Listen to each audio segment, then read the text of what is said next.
Elections will now come to order. The clerk will call the roll. Chair Murr, Here. Vice Chair Allen, Present. Representative Bales, Representative Burrows, Representative Martinez Fisher, Representative Rodriguez, Representative Sherman, Representative Slayton, Here. Representative White.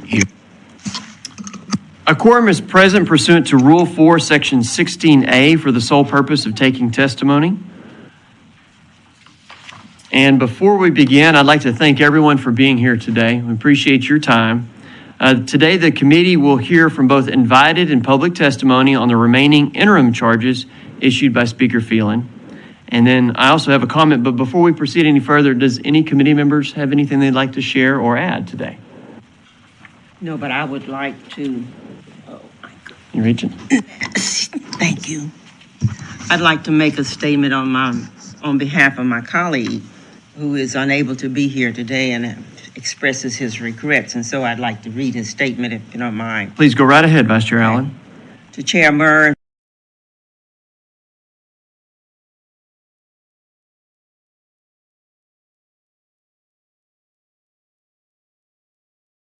Chair Allen, I regret that I am unable to be present, present my questions in person, but I am unable to benefit from being in the presence of those who I've gathered today in the interests of the least and of these.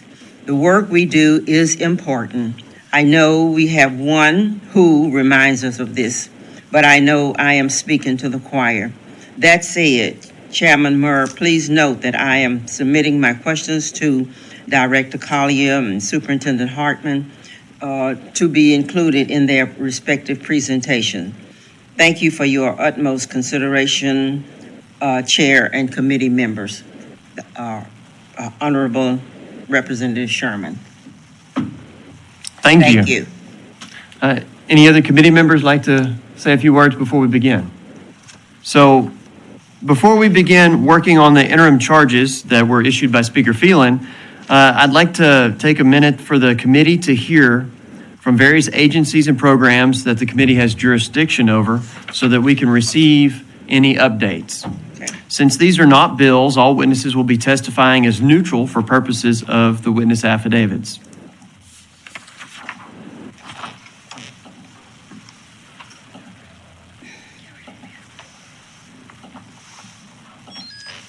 At this time, the chair calls Marcia McLean, Brian Collier, Jack Choate,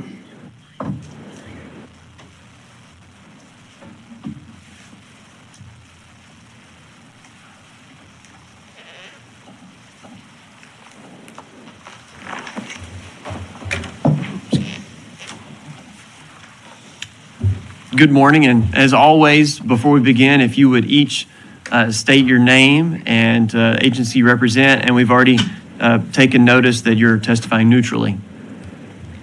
Marcia McLean, Executive Director of Texas Civil Commitment Office. Brian Collier, Executive Director, Texas Department of Criminal Justice. And Jack Choate, Executive Director of the Special Prosecution Unit.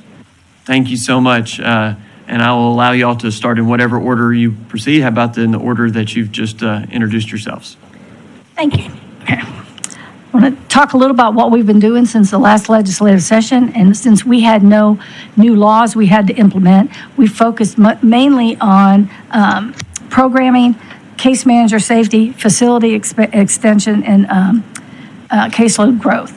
We have run out of beds at our facility in May. We were basically one bed away from running out of beds. The facility did a 16-bed expansion, and right now, hopefully on August 22nd, we'll be breaking ground on 350 additional beds plus a huge classroom building for the client. So, and that hopefully will take us through a decade at this point.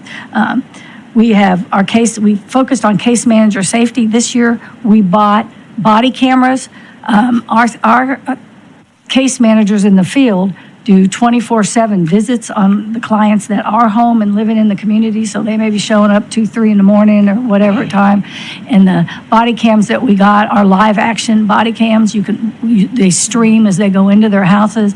When we have a person going into the house, we have a supervisor making sure they're watching in case there's any kind of problems at all while the home visit's going on. We also trained our staff at the facility they got pepper spray training. We had something we hadn't used before, and no one at this point's carrying it. They wanted the option to if they could, because we had some near assaults, some attempted assaults on some of our case managers, which has changed how we look at some things up at that facility. So we wanted to make sure they were prepared and felt comfortable working in it. And right now, I said they've all been trained. Not everybody wants to carry it. They learned real quick because they went through the spray and everything at that point, that it's when you spray it, be ready to get it, to receive it too at the same time. Treatment programming. We, along with, I'm sure my counterparts here, have had issues with staffing. And the big part of staffing has been the licensed therapist. We contract for 6 hours a week of sex offender therapy. On a corrections hearing now.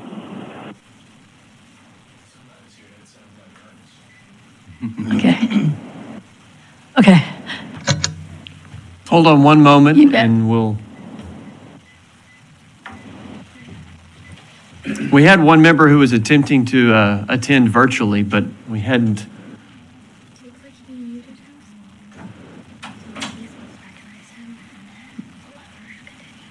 Mr. Bales, Representative Bales, have you joined us?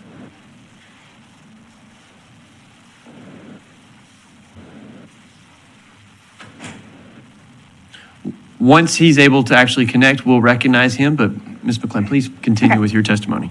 So the treatment program, we were doing 6 hours a week of sex offender treatment plus individual treatment, and then substance abuse and various other things.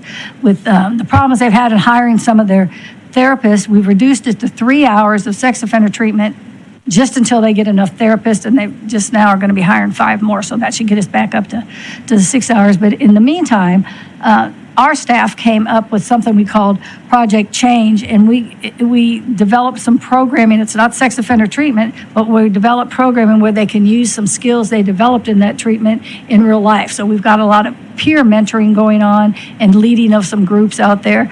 And we're going to continue that even when we get the 6 hours of treatment, because when we sit down and figure out how much free time they have, instead of playing on their iPads or MP3 players, then we're going to find some more productive things for them to do. And it's worked really well. When we started this Project Change, the disciplinary went down considerably up there. So keeping them busy instead of in front of a TV. And kind of silly, we didn't think of this years ago, but I think when that treatment kind of went away at this point, but it'll be back up. And just so you know, we pay the vendor for this treatment, and when he's not doing it, we also sanction them for not doing it. So we get money back when they're not providing the full treatment that they're supposed to. Re-entry and housing, I'm sure, again, Brian and I can be talking the same thing, and finding locations for these guys to live. We have, and I'm proud to say at this point, that we've had 15 people come off civil commitment.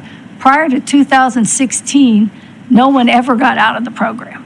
And since we've been there since 2014, so the group came out in 2016. We've got 5 people currently in the community right now. We had in the last year, 11 people went to Tier 5, and 5 of them got off civil commitment. And when they go into Tier 5, which is in the community, that's when they're working it. They got their own apartment they're renting and paying for. We don't pay for anything when they go to the community. They pay for their treatment, their GPS monitoring, and their apartment at this point. We just had 2 guys that went into a facility and a week later got a job, both in maintenance, both of them making $23 an hour. So they're doing very well. Our problem is finding locations that will accept sex offenders, and then if we find them that will accept sex offenders that they can afford. Clearly, this Austin area is real difficult to try and get somebody in if people are from this area.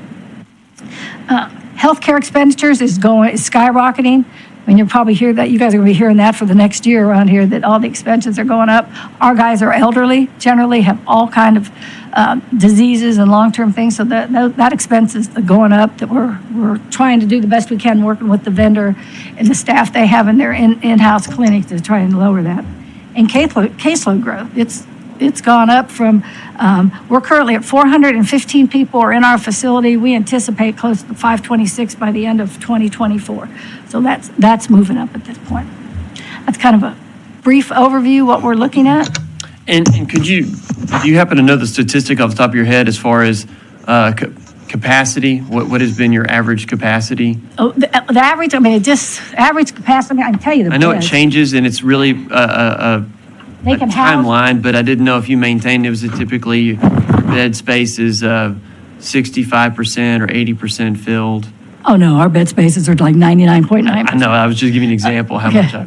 much We right now, the bed capacity, operational beds are 428. And because they just added 16 beds that we can use, that we're can put 415 people in those beds. So I get a daily thing. We're at 97.0% right now. 97% capacity, okay.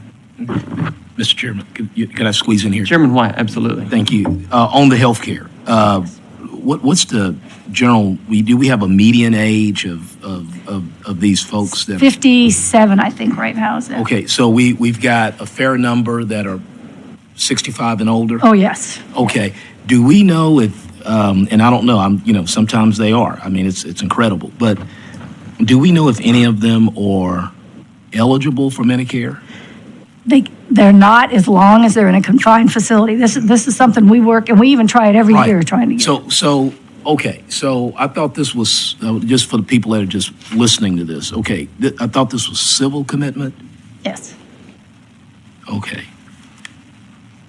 So if it's civil commitment, because someone may be listening to this, so if it's civil commitment, because, we had a big law case, if there's civil commitment, then why, if some of them are eligible for Medicare, it may be one, it may be 100, I don't know. One would be good. Yeah, tell me that. So why is this facility still considered totally forensic? I can't answer that. We work with the Medicaid people and the Medicare people. Yeah. And Social Security people all the time. Social Security has a specific rule that they wrote that Yeah. keeps civil commitment people from getting Social Security. It's as long as they're in a confined facility, they cannot get their Social Security. It's an actual rule written in their guidelines. Well, if you're incapacitated as a senior, you may be confined in a nursing home, and you're still, you may still be eligible for some Medicare. Who are we talking to? We're talking to the Medicaid In and Medicare offices DC? in Texas. In Texas? I thought this was civil commitment. Okay, I'm like you, I'm confused. Are these is it like the CMS folks in Dallas? I think they have an office in Dallas, or is it our people? Oh, no, our people, we've got the Lubbock people and the Dallas people we talk to. The difference here is our guys can't leave. If you're in a nursing home, you could leave if you could get up and walk, or if your family came and got you and wanted to take you somewhere else. But these guys are confined and can't leave without supervision, moving them somewhere. So that's what they're telling us. And I mean, like I said, we're in the middle now of working with HHSC and some of their other Medicaid rules and have them looking at. We don't stop looking at this because that cost is outrageous. Well, yes, outrageous, and they already got money on the table. I mean, it's like being at the casino. I don't do casinos, but it's like being at the casino and leaving money on the table. I've heard I've never done casino that. people say that. So, I mean, but this is very curious to me. They're going back and forth off to work. I thought this was civil commitment. Now, how does someone get into this program? Okay, I'll tell you, but they aren't going back and forth into work. At the facility, they don't leave all day long. The people that have graduated from the facility and in the community, they're eligible for everything, any kind of deal with it. But how they get into this facility is TDCJ generates a list of people that are eligible, and that's basically 2 people with been convicted of 2 sexual offenses. It then meets with a multidisciplinary committee made up of TDCJ, us, Department of Public Safety, HHSC, Victim Services. They look at the cases and they vote it to be reviewed further, and whoever gets reviewed further goes back to TDCJ. They have their psychiatrist look at it, evaluate them. If they make the recommendation that they be civilly committed, then it goes to the county of where they were committed from. Mm-hmm. And that county makes the decision whether or not they want to civilly commit them, and then they will take them to court Then Jack's people get in the middle of it. The special prosecution unit helps Yeah, out they the do great county. work. So real quick, so got that. Okay, so some of these folks are off paper or some of them are on parole. Yes, some are off, some are on parole. I think we have about 60 to 70 at the facility still on Okay, so parole. if I'm off paper, are we gonna have anybody from UTMB eventually today? Not today? Not today. Okay, it would seem like, I don't know if they're here today. Usually they're here. This is like the last thing on my bucket list. So it would seem to me UTMB and Texas Tech would be all over this. I mean, we have a great Texas congressional, I mean, if they're civil committed and they're off paper, it may be just one of these people, okay? I just don't understand if they're eligible for Medicare. I just don't understand why this isn't clicking in. I understand why they're there, okay? And they've agreed to be there. Well, some haven't. Yeah, okay. All right, so maybe UTMB is listening. Maybe they'll call in like our colleague, and maybe they will show up and drag me out in the hallway to find out, if they're all over this, because, it's eventually them paying for it, I guess. No. Well, I know how the funding works, but who's paying for the medical care? Who's paying for their medical care? All of us, the citizens. I get that, but Because it comes through, they don't go to UTMB or Texas They do Tech. too. They're not part of that at all. The vendor has contracts with the local hospitals or doctors, specialties at the hospital, the different okay. doctor specialties. Okay, all right. Well, maybe the vendor. I don't know if the vendor is here. Maybe the vendor needs to call us up and see why this isn't working like we thought it was working. I thought it was working. Let me just say me. Got it. Thank you, Mr. Chair. Yeah. Members, any other questions?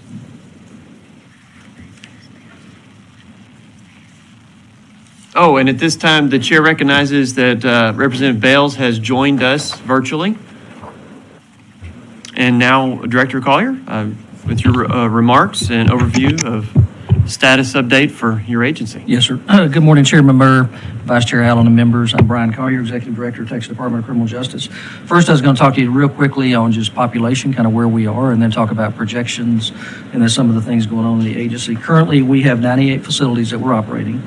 Our population right now is 121,176. Now, in that population, just under 9,000 of those are females, just over 19,000 of those are 55 and older in that population. We've had about a 2,000 increase in population just in the last 60 days. In our parole population, we currently have 78,000 under supervision. We have 67 parole offices around the state. That number is actually down over the last couple of years. Pre-COVID numbers there were 83,000. Pre-COVID prison numbers, if you remember, were 140,000. And during COVID, we went all the way down in prisons to 116,000, and again, back up to 121 now. On our probation populations, they have seen increases over the last 2 years. They currently have 219,000 active cases. That does include the pretrial that we pay for at the state level. Pre-COVID, they were around 195,000. So they've seen an increase in just pretrial as well as placements, pretrial and felony and misdemeanor and other placements as well in probation. The projections from LBB would indicate that by 27, they estimate we'll be at 134,000 in our prisons. Not sure if that will ultimately be the number, but we've continued to see courts kind of get back engaged and those numbers continue to increase. They would project parole populations rising to the mid-80s in the next by 27 as well. And then they would show probation populations rising some between now and 27 as well. As you look at just issues within the agency, we've had 11 closures of prisons since 2011. We've had 5 that we idled over the last 3 to 4 years. 2 of those have been reopened. 2 units are also dedicated to Operation Lone Star in the Rio Grande Valley. We currently have 9,878 beds idled at the units we're operating. So within those 98 units, we have nearly 10,000 beds that are idled. The 45-day duty to accept, in other words, picking inmates up from the county jails, we're at 15 days from the time they become paper ready. And just to interrupt, that's an average of 15 Yes, sir. days? It's an average, yes, sir.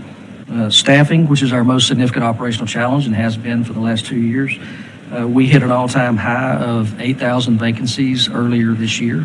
We were able to implement a 15% pay increase in April, and that has made a positive change in our staffing numbers. Our numbers currently are just under 7,000 vacancies, but clearly we're in uncharted water as it pertains to staff. And if you look overall at the agency, we're just under 70% staffed with our correctional officers right now. Let's see. And just to clarify, at our previous hearing, you did explain that 70%, that's not system-wide, that obviously it varies. And I think the point that you made was that where facilities are located in larger populated areas, your ability to fill those positions seems to be easier because you can draw from a larger pool of folks nearby. The facilities have been located in more rural parts of the state. That's where you see the highest staffing shortages. Yes, sir, absolutely. We have several units around the state that are actually staffed at above 100% as one of our strategies. We actually, if we can, we'll hire above 100% and actually use officers from those locations to help officers at understaffed locations. So we have a lot of correctional officers any given day traveling to other areas of the state to try to help officers at units that are not staffed. But in our major metropolitan areas, we're able to staff typically well. The Rio Grande Valley, we're able to staff well, and we use officers at those locations to go to other locations to help. Thank you. Yes, sir. Chairman, that concludes my remarks, but certainly available for questions. Members, do y'all have any other questions that you'd like to visit with Director Collier? Representative? How many active cases of COVID are there right now? How's it? 385 within the inmate population. We've seen a little bit of an increase in COVID over the last probably 60 days, but nothing like what we experienced a couple of years back. Do y'all have any active cases of monkeypox? No, sir. Okay. And just to clarify his question, as far as the active cases, percent hospitalization, I assume that's relatively low. It is, yes, sir, very low on hospitalization, but inmate positives right now about 385 in the system. We have those isolated under the normal protocol, and then obviously we have those that were exposed separated as well, following protocol. Okay. Any other questions? No, I really wanted to. Vice Chair Allen? Thank you. I wanted to ask about the heat situation. Yes, ma'am. Do you have any deaths caused ma'am. by the heat situation? No, ma'am, we have had, obviously you all know it's hot. There was also a rider this past session that required us to take temperatures every afternoon. We do that every afternoon, and I can tell you those housing areas, it's not unusual at all to be in the mid-90s or higher. We've had some that have gone over 100 degrees in those housing areas. So we have a wide range of mitigation efforts that we put in place as far as providing water, fans, and other things to try to help the population. Thus far this year, we've had 9 heat-related illnesses with our inmate population. We've had 16 with our staff. I will tell you the majority of those staff heat illnesses actually occurred during the Lopez escape as we were doing manhunt work out in the fields. Okay. You know that we have a large surplus funds this year. You're going to be working on air conditioning. We certainly would like to talk about that. We presented a plan to the Appropriations Committee just a few weeks ago and presented a 4-phase plan that would allow the agency to actually air condition all the facilities that are not air conditioned. I can tell you with money you gave us last legislative session, we're actually in the process of air conditioning about 5,000 beds now. So we are doing that as well. I can also tell you that recently we put air conditioning in our intake facility gymnasiums, temporary air, just as a way as we bring people in from the county jails. Typically, if they're vulnerable, we're going to have to move them quickly to an air-conditioned bed, and that negates that. So we're able to keep those individuals at that facility in air conditioning as we've air-conditioned those gymnasiums, and we're letting them stay in that area. Thank you. Yes, ma'am. I have another question. Yes, sir. You talked a little bit about essentially probation processes. I know from time to time, I do hear from constituents about how we pay for probation services, and those come from an array of different sources. Could you give us a little bit of information in that? It always seems like we're short a penny or two whenever we're trying to do that. Most definitely, and if you look at the way we do funding and the way the funding flows as far as the formula, it is one that we hope will be looked at when the agency goes through the sunset process or even sooner, certainly an area that we feel like needs to be looked at. And our legislative appropriation request, which we have not passed through our board yet, but it will include an area trying to essentially obtain additional funding for probation for basic supervision. But we fund, typically there's state funds that go into probation, and then there are local fees. Depending on the department, that scale can be different. There's also diversion grants that are provided to counties that they can apply for and receive grants for certain programs that they operate within their counties. So some counties have grant money as well as basic supervision. What I will tell you, the state funds for basic supervision haven't really changed in at least 10 years, if not longer. So the amount that we give probation departments to operate with has been static for at least a decade. I just want to highlight that. So the amount of money that the state provides to we're talking about adult probation offices, is static, and we have not changed it, even though many factors that go into that process have changed. So cost of living adjustments, yes, sir. The cost of, for many of them, travel, mileage, and the basic office supplies and computers that they need to do their jobs.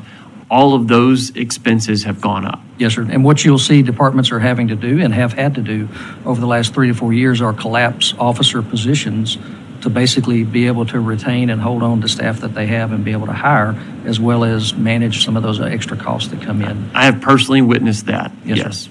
Yes, sir. And through attrition, we are cannibalizing existing staff placements in order to keep the remaining staff. Yes, sir.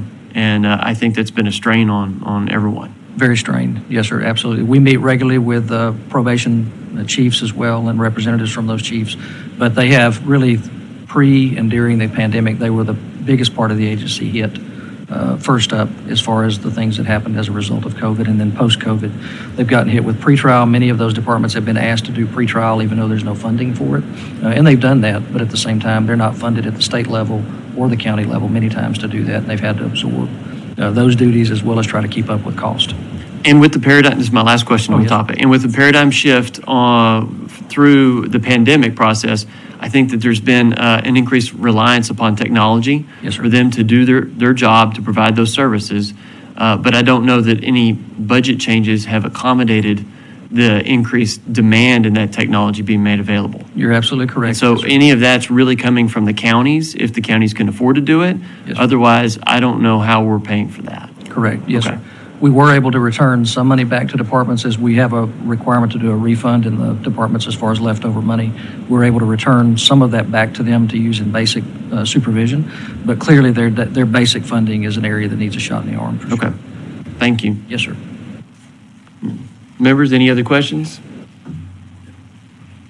Not at this time, so Mr. Choate, if you'd like to give us an Thank you. overview of your activities. Thank you, and good morning, Chairman Murr and Vice Chair Allen, committee members. I'm Jack Choate. I'm the Executive Director of the Special Prosecution Unit, which, as a reminder, we're the prosecutor's office that handles the cases arising within TDCJ, also TJJD, and then we do the civil commitments of sexually violent predators in conjunction with the local district attorneys, as Ms. McLean referred to earlier.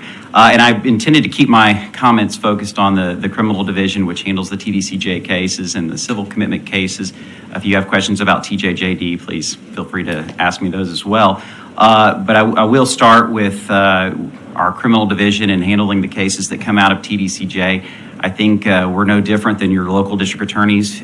We are in that post-COVID era where we are trying to dig out of backlogs as courts are opening up and as cases are now going to trial. There's still a challenge in getting a courtroom with a COVID-free judge, COVID-free attorneys, and COVID-free jurors. We were set to try a solicitation of capital murder case a couple of weeks ago, but the defendant arrived with COVID, and unfortunately we had to reschedule that trial. So that is still a challenge that we're having to deal with, but I know this fall will be a very active time for us as far as the trials that we have set to go. As far as the numbers of cases, that's remaining fairly static, and we're still seeing the full spectrum of offenses, anywhere from contraband cases all the way to violence against staff. And with that, I would say that obviously the violent cases are our priority. However, contraband cases are also a priority for us right now, and I will say that that's sort of a process of always reimagining strategies to combat those cases, not just for the sake of prosecuting people for having contraband, but of course the attenuating deaths and other violence that occurs as a result of contraband. So I do want to publicly thank Mr. Collier for taking a lead in this strategy part of how we're attacking these cases. I think There's some really good ideas. We're meeting regularly to discuss this, and TDCJ has been a very good partner and very transparent in helping us with this serious situation. I will say that currently we're a little bit behind. We're sort of like looking through I think it's the Webb telescope, in that when you look at our caseload, you're actually looking at cases that occurred probably a year or longer before, as we wait for labs to come in from the Office of the Inspector General. But we are aware of very significant investigations that are going on currently, with hopefully some very positive results with not only the drugs that are in TDCJ, but the folks that are bringing them in. I've instructed our staff as a policy to, as we go forward on these cases, to seek prison and jail time as a condition of probation in some cases for individuals that are caught bringing drugs in. For offenders that are part of these networks, we're trying to seek fines and try and actually reduce the supply for the ability to bribe individuals and certainly purchase illegal contraband as they come in. So as we see more of these cases come in, hopefully we'll see more of that come to fruition. I've not seen any sort of alarming upticks in violence perpetrated by staff, that we still have those cases. We have cases going soon. I know that some of the issues we have anecdotally are a result of the challenges TDCJ faces with staffing. However, I've been impressed with the work they are able to do with the people that they do have there. Moving on to the civil commitment program, I'll share with Ms. McLean. I think this is a program that works. It's a very significant and good thing that 15 people have made it through the tiered process and have been released from the program.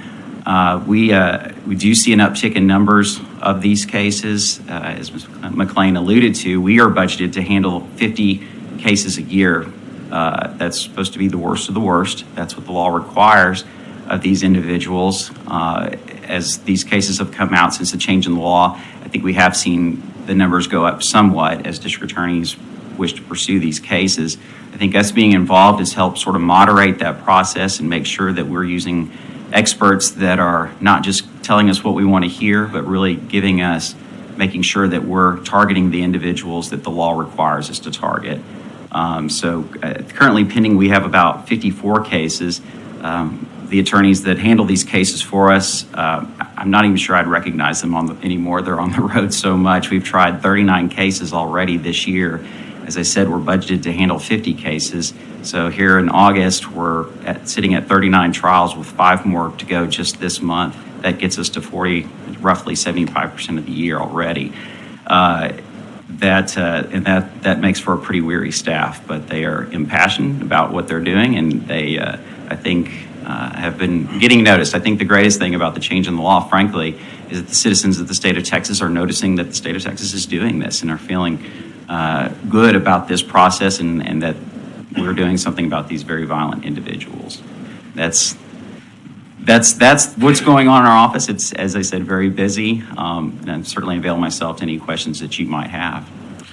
I have a tangibly related question for you. Just essentially, could you provide us your observations whenever y'all work on cases that have to do with contraband being smuggled in or activities being conducted that are criminal in nature within the system? What role do you think cell phones play in that? A significant role. So when you say significant role, do you think that's nearly every case at this point that this level of technology is playing a role, or is it certainly less than that? And I don't really have an answer. I'm just wanting to know, because I know from my perception, it seems that we all rely upon cell phones to a great deal now in our daily lives. I mean, for me, it's a timer, it's an alarm clock, it's a scheduling device. Does it play that high of a role in your contraband cases? I absolutely think it does. We've seen those phones used for all sort of nefarious reasons. Obviously, we know that there's been executions ordered by cell phone, escapes planned by cell phone, but just running a criminal enterprise is a lot more effective when you can use that cell phone to not only contact folks on the outside, colleagues, other criminals, but also using apps like Cash App. I know is the ability to get to money to facilitate these sort of criminal networks is pretty significant. So I would absolutely agree with you that is helping that. Now, we'll also say that it's also helping us investigate and prosecute these cases, because those cell phones become a wealth of evidence and information. I was recently teaching at a course on child sexual abuse, and just talking about the amount of evidence that we're able to find on a phone, not just directly related to that, but location information, those kinds of things, or your cell phone gives you away a lot. So that is a very serious concern. We do tend to continue to take those cases very seriously. Thank you. Members, do y'all have any questions? Chairman White? Yeah, can I go back to Marcia? Yes, you can ask a question of anybody in front of us today. Excuse me, Ms. Lane, just want to make sure I was correct on something I was thinking. So where the language is for the civil commitment, that is in the Health and Human Services Code? Right. Okay. And could I say that if these are civilly committed, some are off paper, but they're still in the program, maybe 65 and older, okay? Could I say that, their movement is restricted, got that. And HHSC kind of does the funding for this, right? No, we're a separate agency, the funding goes to us. The medical funding, we get through the appropriation. Oh, I'm sorry. Yeah. The medical funding comes through the appropriation to us. We're a separate agency. We have a separate budget. HHSC, well, I mentioned them because they have the Medicaid administrator that can see who's eligible and who's not. So there's some communication there, seeing where, if any chance we could ever fit in. But we deal directly with the Medicaid people out of Dallas and out of Lubbock is who we talk to. Okay, because I was looking, I had to go back and look at the about TCCO, and it mentioned HHSC, but putting that aside, so could I also say that this particular facility is a mental health facility, and we've got to keep these people where we got to restrict them, but all mental health facilities restrict people, like mental hospitals, that happens all over the country, right? I mean, but I'm just trying to find what's... The difference is if they leave this facility, that's a new felony. If they leave Vernon State Hospital or one of the, I don't believe they get criminal charges if they've been committed there because of a mental health reason. But if they're a civilly committed sex offender, right, that if they leave that facility without permission, then that's a new felony. Yeah, charge. And it should. So, but we got this thing pretty wire tight. I mean, it's not like a 5-foot fence, right? No, it's got razor wire. Razor wire. Okay. All right. Thank you. I'm with you. If you've come up with a solution we're to this, trying to. we'll. How about on the veteran side of things? Are we able to? Are they if they're eligible, qualified, or they can get to we've taken them to Veterans Hospital. They've gone. There's a new veterans clinic in Lubbock that we refer them to that angle. Okay. And I'll tell you what I think is odd too. We thought we were going to get them on Medicare, everybody at one point. Yeah.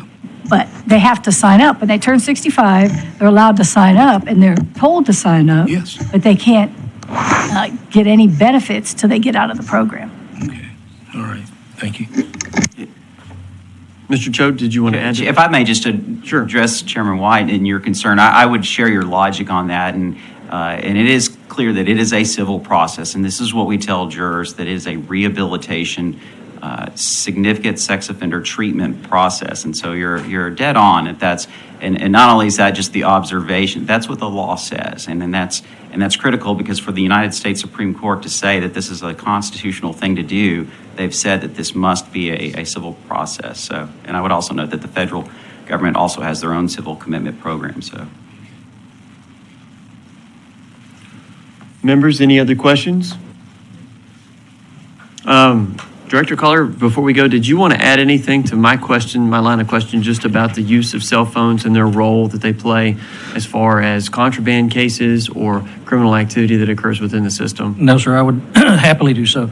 And I don't have a chart in front of me, but I can tell you so pre-COVID and now, there's been a significant increase in contraband in the system, a lot of it narcotics, a lot of it coming in via mail.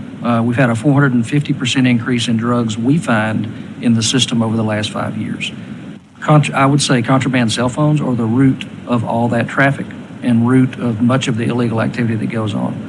Through, as Mr. Choate said, the Cash App, it's a way for them to move money, but you find the individuals that are that are responsible for the trafficking and trading, and the negotiations happen via cell phones. The cash moves around on Cash App and some of the other apps that they can use via cell phones. So cell phones, most definitely. If there was a way to root that completely out of prisons, that would eliminate significantly. It won't eliminate contraband. Contraband will be another, they'll just have to figure out another way to do it, but it would not be nearly as prevalent, in my opinion, if cell phones were not a part of it. I'm going to ask the really obvious question that we know the answer to, but why can you not eliminate cell phones from the prison system? Yes, sir. Unfortunately, we do technology. There's technology out there that would jam cell phones, but it's illegal to use that because it potentially can bleed over to other signals. So you might jam a prison, but the neighborhood next door may not lose a cell signal. That's the concern. We brought that issue, we being correctional agencies across the country, brought that issue to the Federal Communication Commission. I've been there several times. We've had meetings with the chairman and others, but we're not getting any movement on that issue. But micro jamming has been proven to work, and that's where you can isolate jamming to a specific location. It would work, and it would work effectively. We do what we call managed access. We have 2 units in Texas with managed access. And that's basically, it intercepts a signal.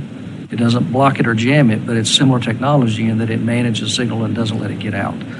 We have that on 2 facilities, and I will tell you it's very expensive. We got these through our phone vendor as part of essentially our implementation of our phone system. They're about $2 million per facility to do, and the effectiveness of them, I would be hesitant. They are effective to some degree, but they're not 100% like a jamming system would be. And so just to be clear, it's the federal government and federal regulations that make it illegal to jam a cell phone Yes, signal. sir. There is a bill that was just recently introduced out of, I want to say, and I'll get the name to you, but a bill in Congress that was just introduced. But I've been down this path a handful of times where something gets introduced, but it doesn't even get a hearing. But it's a very difficult hill to climb. Finally, in your conversations with FCC, Yes, sir. Did you glean from that they could, by rule-making authority, They could make do accommodations microjamming. to Yes, a sir. microjammer? Yes, sir. We met with them. We also met with the cell phone industry. And I was on a committee that met with them over the course of a couple of years. They helped us get a process where you can actually shut down a phone, but essentially it still involves a court. It's difficult to do. Understand. There may be some ease up in that process, but it would still be that you have to detect the phone. Then you can let them know you've detected an illegal phone in an area, and they'll help you shut it off. That's about as far as we've gotten with that. Ms. McLean, did you have something to add? Well, yeah, because, I felt left out because you didn't ask us about cell phones on our facility. So it's just kind of funny when you compare to the sites he had. We allow cell phones at our facility when people get to a certain tier, and there's workers that earn money in the facility, so they buy cell phones. But what we've had just in the last 6 months of 2 people that had phones smuggled into them, both of them are back in custody because they started their own social media sites. So they had these sexually violent predators on a social media site, which is against their sex offender registration. So we had 2. I know Brian has a little more than that at this point, but cell phone can absolutely be problematic. Understand. I really appreciate y'all sharing your information today. Members, if there are no other questions, we certainly appreciate your time, and please express our gratitude to everyone that works with you so hard to make the gears turn. Thank you. Thank you very much. We will now move on to our interim charges. The committee will hear invited witnesses first and open public testimony at the conclusion of invited testimony. To accommodate all those who may wish to testify, there will be a time limit of 3 minutes per witness during the public testimony period. Obviously, that does not include questions and answers to questions. Since these are not bills, all witnesses will be testifying as neutral for purposes of the witness affidavits. All witnesses, including state agency witnesses, will need to complete the witness affidavits, which may be done in the hallway by the kiosks. Please be sure to finish and submit your affidavit when you are done so that we know that you're registered to testify. For the benefit of all those viewing today's proceedings, the charge is as follows. Monitor the agencies and programs under the committee's jurisdiction and oversee the implementation of relevant legislation passed by the 87th legislature. Conduct active oversight of all associated rulemaking and other governmental actions taken to ensure the intended legislative outcome of all legislation, including the following. House Bill 30 relating to educational programs provided by the Wyndham School District for certain inmates. House Bill 385 relating to conditions of community supervision and procedures applicable to the reduction or termination of a defendant's period of community supervision. And House Bill 3227 relating to the availability of and access to certain programs and services for persons in the custody of TDCJ. This bill being passed in the 86th legislative session. We will first begin with the implementation of House Bill 30.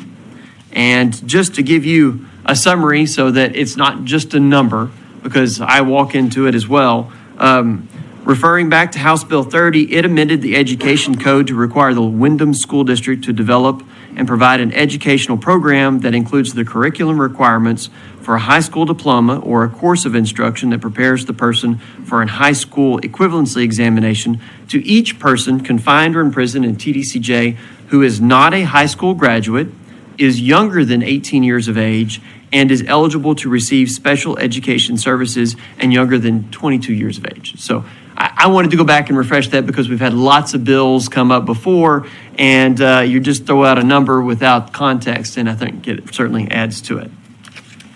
So at this point in time, the chair calls Christina Hartman and Lauren Hatfield.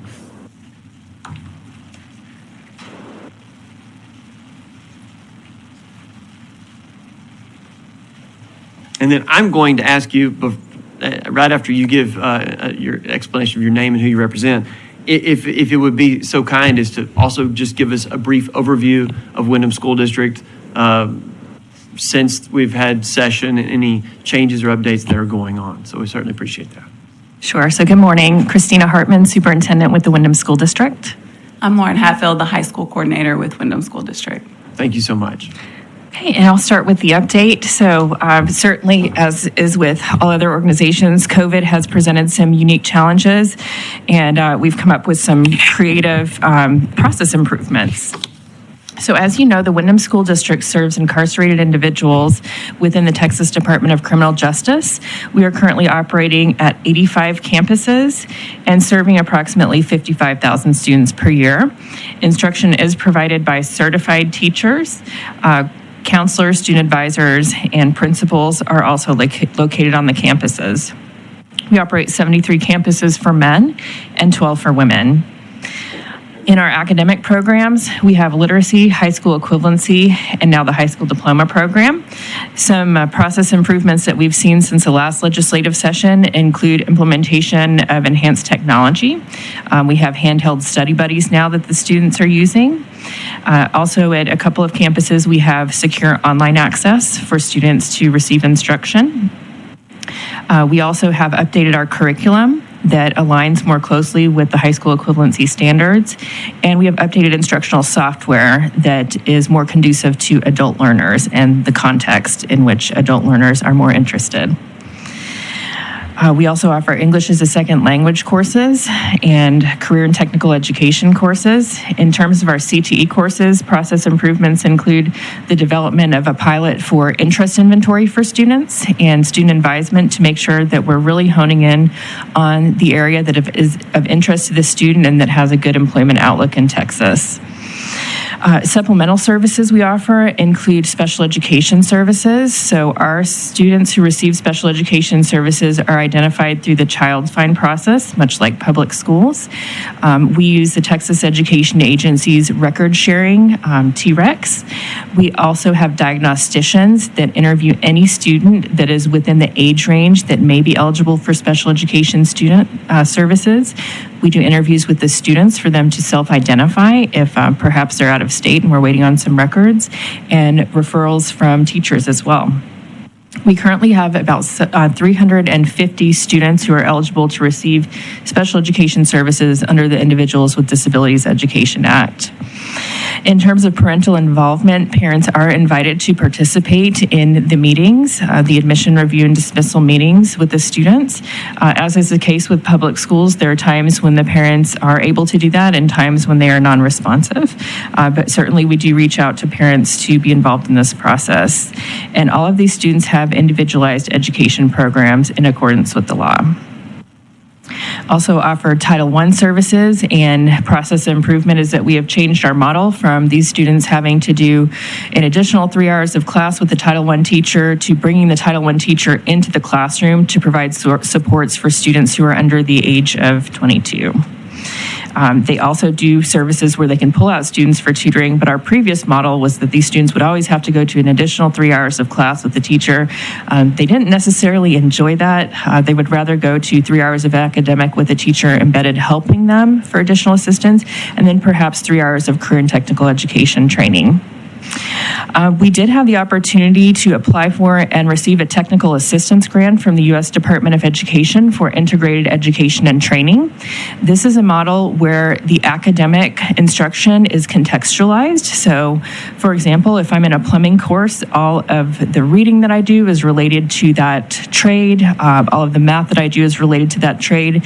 And studies have shown that students will complete their high school equivalency, or that basic skills deficit will rise more quickly when they're involved in integrated education and training. And based on the success with that, we have a partnership with the Texas Workforce Commission where they've granted us $750,000 to expand this project to include 2 case managers that assist during and following incarceration.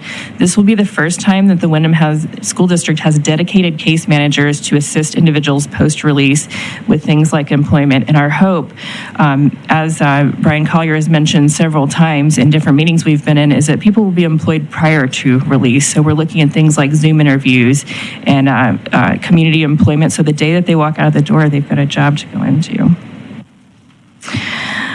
Okay, a couple other positive things. We also have a partnership now with the Department of Family and Protective Services. So you all likely received some information on our family literacy program. This is a program where incarcerated parents are able to engage in educational opportunities with their children who are in the public school system. So they'll do things like book reading activities by Zoom. They will be able to attend parent-teacher conferences by Zoom to see how their children are doing. And of course, our goal there is to eliminate generational incarceration by parental involvement in their school-age child's education. Department of Family and Protective Services partnership I mentioned, they have recently, I think last week, come out to the Travis State Jail and presented to our students in parenting classes. They are now actively referring individuals who are on their cases. So that is previously Child Protective Services. So people that are on our case plan, their caseworkers from Protective Services can actually make a referral to us for enrollment in our parenting courses. Finally, a couple innovative programs. We implemented the RV Service Technician program for women, and we're really focused on stackable credentials now. So I'll give you just one example. We have a culinary program, and now we have a food truck associated with that culinary program where they'll be engaging in customer service support and in business practices. So we've got culinary, food truck, and then we have an urban farming program. So they're actually growing the herbs that they're using in the culinary programs that they're using in their food truck, where they're learning the business components as well. So really looking at those stackable opportunities. And we're very excited with, and I'm sure Chris Carter may speak to this, that the Pell Grant reinstatement for individuals in prisons is coming back, and we're preparing our student advisors to be able to advise Windham students. And we have set a goal in our district improvement plan to track the number of our students that continue on with post-secondary education. So that's all the good news. Now let's talk a little bit about staffing and retention. Much like others that you have heard from, we are at historic lows in terms of staffing, particularly for teachers. We did survey our staff. We had this great exodus, I guess it was in the summer of 2021. So in October of that year, we sent out a staff survey to ask individuals what it was that we could do better from an administrative standpoint. What do you like the best about your job? What do you like the least about your job? The best, we like helping others. The least, the salary.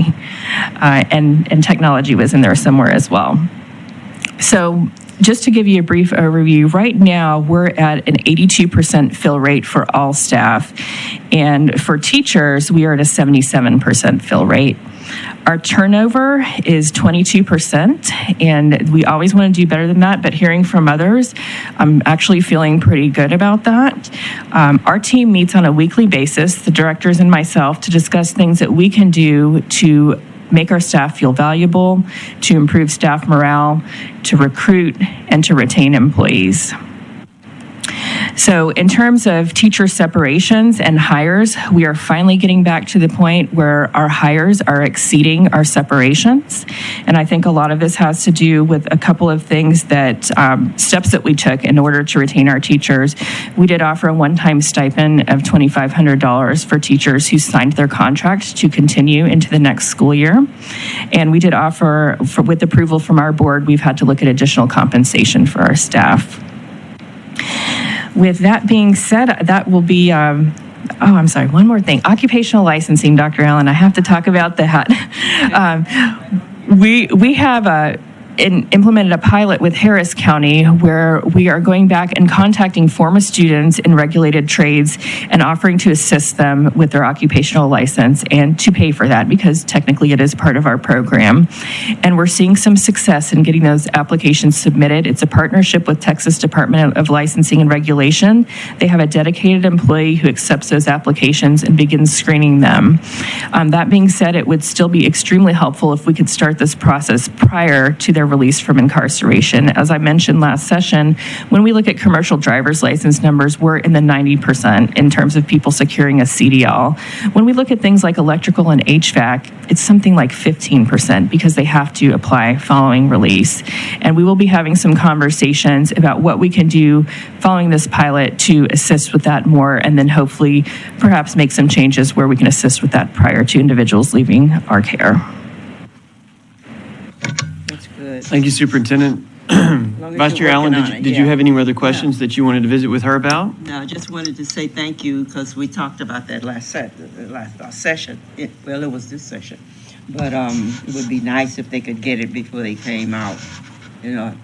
And first of all, we need to inform them when they leave so that that is available to them because many of them on the outside are not aware of it. And everywhere I go, well, I didn't know that.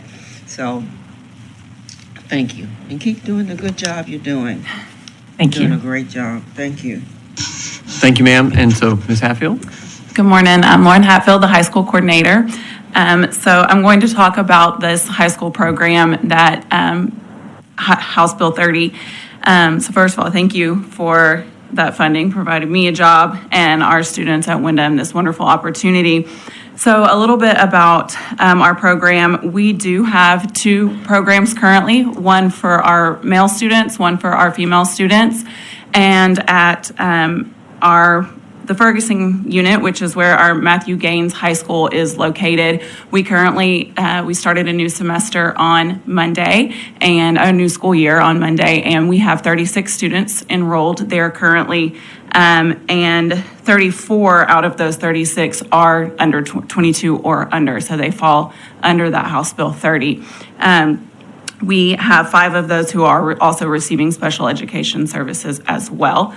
At our Woodman campus, which doesn't yet have a name, that is in the process, we have 10 female students there, and of those 10, we have 4 who are 22 or younger there, and 2 of those are also receiving special education students.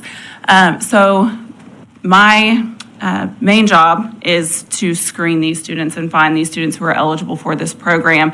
And the way that I do that, they're screened by age, then by the length of their sentence, how long they're going to spend with us, are they going to have time to complete the program before they are released.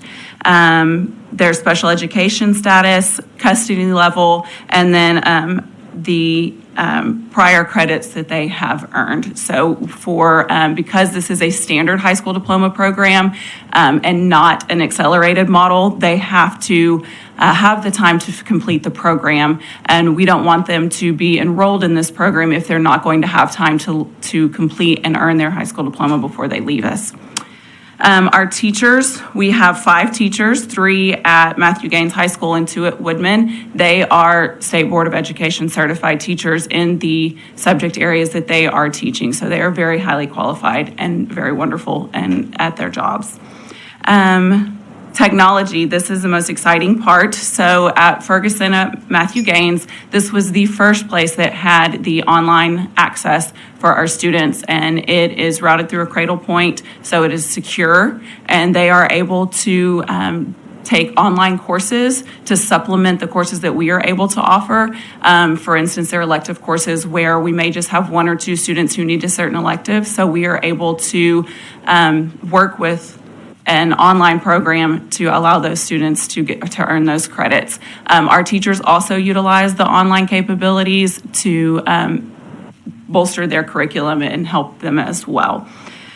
We also do all of our STAR testing online as well for our students, and that has been very successful as well. A huge thing for us as well is the dual credit enrollment. So we have students at Ferguson at Matthew Gaines who are enrolled in dual credit with Lee College. So while they are enrolled in their high school, getting their high school diploma, they are also earning college credits as well. And we will also start that process in January with Central Texas College for our students who are at the Woodman campus. With our STAR results, we have administered the STAR test starting in June of 2021 every time they're offered. So June, December, and April. And we have had great success with those. Overall, we've had a 66% passing rate. And these students, many of them have not tested for 5-6 years since they were originally in high school. So our teachers are preparing them well so that they are successful in those end of course exams, which is a requirement of their diploma. And we had our first graduation at Matthew Gaines High School April 1st of this year. It was wonderful to be a part of that. We had 3 male students who graduated and earned their high school diplomas. And then we just recently, on July 29th, had 5 additional students who completed their high school diploma program at Matthew Gaines. And that's all that I have for y'all. Oh, I did bring this just to show you. This is our diploma cover. So our graduates get this nice diploma cover, and then their diploma, which I don't have because it's waiting for our board to sign them. It goes inside of here and they get this. And this is something that they really are proud of. So they're excited to receive these. They've seen them, they just have not received them yet, so. May I add one thing? Please go I ahead. do want to detail that the reason why we started with the Matthew Gaines High School is because it's in the Huntsville area, and we needed to get out there very quickly as we're developing the program. The women who are now at Woodman were receiving high school diploma services through an understanding agreement with Mullen Independent School District. When that agreement was discontinued and we took over, which was very recently, they graduated many of those individuals. So we are still working on recruitment of the young ladies to participate in this program. They are very much enjoying it thus far, particularly those that have had, different experiences in high school programs are really liking the online access and very much looking forward to the dual credit agreement with Central Texas College. Central Texas College will need to come in and assess them first, and that's why we're having to start in January. The same thing happened with Matthew Gaines when we launched. We didn't immediately start with dual credit because there's that assessment process. So I did want to detail that although the numbers may look smaller, it's because we transitioned from an agreement to Wyndham providing the services. Thank you very much. Vice Chair Allen, you have questions? Question. Are you still transporting students from one campus to the other to, when I visited the campus, they were getting up in the morning, getting on a bus to go to a class at another unit. They were getting up at 5. And are you still transporting students? We are doing that through TDCJ at some of the women's facilities. If the program, I'll just start by saying this. The space that's available for programming for women is packed. There are different opportunities in each of those spaces, and that's a small area there. And so if someone wants to do truck driving, or if someone wants to do welding and it's not located where they are, there are several units that have a great deal more programming than others. They do make that transition. Now, I will say that the students that don't have that need to transport also get up very early. Our programs start as early as 4:30 in the morning, and this is a great thing for students to talk to employers about. Although I don't necessarily enjoy getting up that early, it is a good thing during a job interview to say, I know how to get up and come to work on time. When I ask employers what their number one reason is for terminating employees, it's that they don't come to work. So I do think that our students have an advantage. I need to learn that. I just turn over at 4. Members, I do believe we also have Robert O'Banion, the CFO of Wyndham School District, as a resource witness if anybody has any finance questions. But Mr. Slayton, do you have any questions? Ms. Hatfield, we certainly appreciate your overview. Excited about the implementation of House Bill 30 and look forward to greater participation and identification of those that do need attention in an area of special needs so that they can be successful through the program and have the accreditation whenever they leave. So thank you all for all your hard work. Thank you. So, thank you. All right.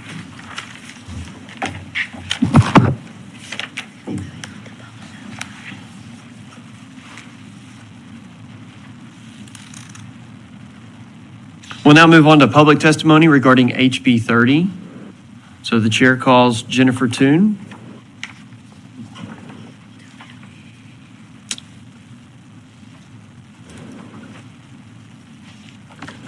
Ms. Toon, if you will state your name and who you represent, and obviously you've already, your position is neutral as we stated earlier, so. Yes, sir. Thank you. My name is Jennifer Toon, and I represent the Coalition of Texans with Disabilities. My position at CTD, I work on all things related to the intersection of disabilities and criminal justice. I am also a system-impacted woman of approximately 20 years as a resident of TDCJ. So I come to you in several ways as hopefully an expert on the matter. So I love HB 30. We were really excited about it. It was implemented quickly. I appreciated the testimony this morning. I'm just here to make sure that we remember the kids that are receiving special education services and that they get everything that is required by the Individuals with Disabilities Education Act, known as IDEA. And a part of that is having an IEP, which is an individual education program. So there is a team, a transitional team that works with them for their goals, their vision for their life as a student, creating measurable goals. And a part of that requirement too is to making sure that when we come up with a transition plan for these students, that whatever that is accessible. So, and I'm sure that we will talk extensively about this in another bill about programming, is that accessibility can be a real challenge in TDCJ. And what I want us to understand is that those kids that are receiving special education services, this is a requirement that we make sure that those goals that they have, for instance, maybe it's higher education, that it's accessible. So earlier we just heard that, and my heart is always with the women, of course, because I feel like the women have really struggled in terms of getting equal access to program. Women typically are not always thought of first in many ways, and especially women with disabilities. We're talking about an even smaller population that is often neglected. So if, say for instance, one of the ladies that is participating under this, right, at Plain State. I know Lee College offers some vocational stuff for the ladies at Plain State, but Central Texas College, I'm glad to hear that they're a part of this process, but what does that really look like? And a lot of times people with disabilities in the system are classified to a certain unit, and so transportation, like you mentioned, is an issue, whether that's accessible. 3 minutes is hard to get it all in. Okay, so I just want us to really look at the terms of accessibility when it comes to being really required under IDEA when we create transition plans for those who are receiving special education. And Ms. Toon, if you want to go ahead and clarify further, do you have any additional detail that you would add to that when you talk about that in terms of having that analysis or review being part of the equation? Well, yeah, I just want to make sure that the students that, and this goes for any program, and it's not just higher education that is hard to access. It's the other Wyndham programs that are offered at specific units. And if we can make that easier to access for these students, that would go a long way in fulfilling what is required by IDEA. Thank you. You're welcome. Appreciate you being here. Yeah. Hang on, let's see, Mr. Slayton or Vice Chair Allen, do you have any questions? Okay. We really appreciate you taking the time to be here Yes, and absolutely. provide that information. Thank you. The chair calls Dr. Dominique, and I'll go ahead and make the announcement. I don't know that we have others that are registered specifically for House Bill 30. So this is just a sort of a last call. Anyone who wants to register, please go do so at the kiosk. So if you would tell us your name and who you represent, we certainly appreciate it. Hi, I'm Dr. Dominic. I am the president of Texas Prisons Community Advocates. And with that agency, you guys know me mostly for the heat issue, but I think this kind of also ties into the bill we're discussing today. I want to piggyback on what the previous testimonies mentioned about accessibility. I think that's one of those things that we need to examine a little bit more thoroughly. For example, if you have a heat restriction, you may not be able to move to another unit to receive some of those educational benefits. And if you're a person who maybe has some mental disabilities, also you're at certain units, so you may not have those, that may not be accessible. I also want to mention the Wyndham employees. I thought it was interesting, the survey about what could improve, what they thought could improve. I have found, honestly, that former Wyndham employees come to me and mention that it's the conditions within the prisons that oftentimes cause them to leave their employment, and that's usually under, they're usually asking me for anonymity if I ever say anything about that, and they're former employees at that point, so they're still a little concerned about further recommendations. There was one other point.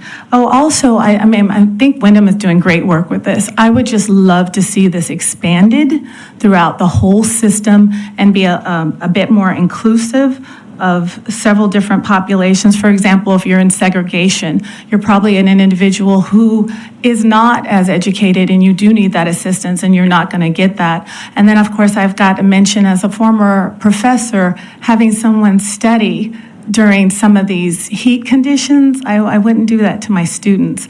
And I think that's also something that should be under consideration. But we really are happy to see this kind of bill go forward. We just need to expand it a bit. Thank you. Thank you, Doctor. May I ask a question? Vice Chair Allen has questions for you. Can you expand on facilities? I heard you say they complain about the facilities. Can you explain? I actually hear some pretty horrific What things about? that they mention. Give me some. They mention beatings. They mention What? beatings, where incarcerated individuals have been beat, and they've witnessed that, where there's incarcerated individuals who have gone through a number of challenges within the system, and they witness those things. So if they're not getting food, they're witnessing that.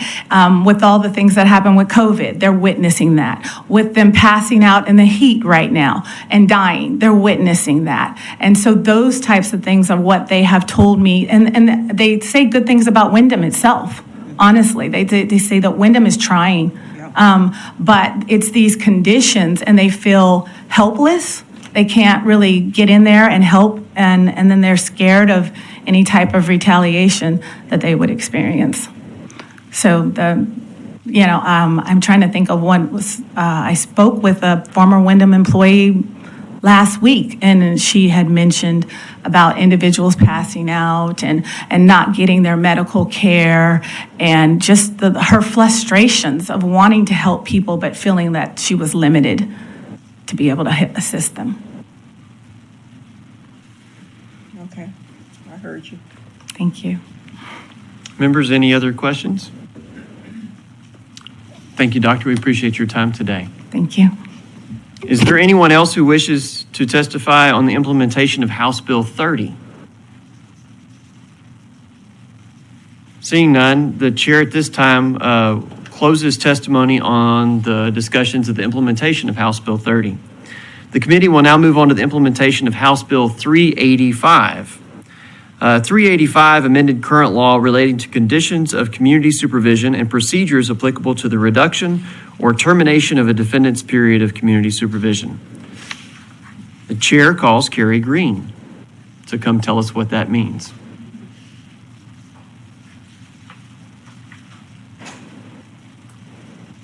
And Ms. Green, as you're familiar, if you'll tell us who you are and who you represent, and then please go forward with your testimony. Of course, thank you. Good morning, Chairman, members of the committee. My name is Carrie Green. I am the Division Director of the Community Justice Assistance Division with the Texas Department of Criminal Justice, which is basically adult probation. I am testifying this morning as an agency resource witness on the interim charge for monitoring agencies and programs under the committee's jurisdiction and overseeing the implementation of relevant legislation passed by the 87th legislature, specifically House Bill 385 by Pacheco. I will be covering the slides in the agency's presentation that Mr. Collier had earlier. I'll cover slides number 5 and 6. House Bill 385 amends multiple sections of Article 42A, Texas Code of Criminal Procedure, relating to the conditions, reduction, and termination of community supervision. This bill expands the court's considerations as it relates to the defendant's ability to pay associated costs, fines, or fees, with the exception of restitution. Representative Sherman submitted a series of questions related to House Bill 385 and asked what percentage of a community supervision and corrections department budget is based on probation fee collections. Statewide in fiscal year 22, state funding across all lines accounted for approximately 63% of funding for adult probation. The other 37% is based on defendant fee collections. These percentages vary. Mr. Collier mentioned that a little bit earlier, and they vary by department, depending on factors such as the amount of grant funding awarded to that jurisdiction or the collection rate of the department.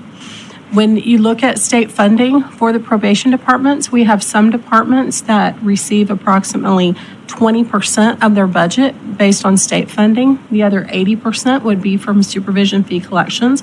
But then we also have other departments that rely on state funding for 85% of their budgets, with the other 15% coming from supervision fee collections.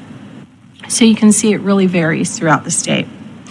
Pertaining to court's decisions around a defendant's ability to pay, at this time we need more data to determine the fiscal impact of not ordered or waived court cost fines and fees related to this bill.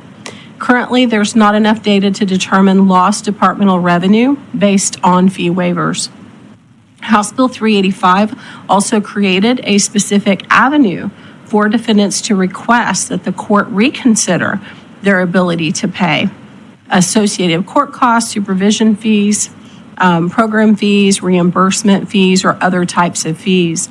This process required the Office of Court Administration to adopt a standardized form that defendants can use to request reconsideration of their ability to pay.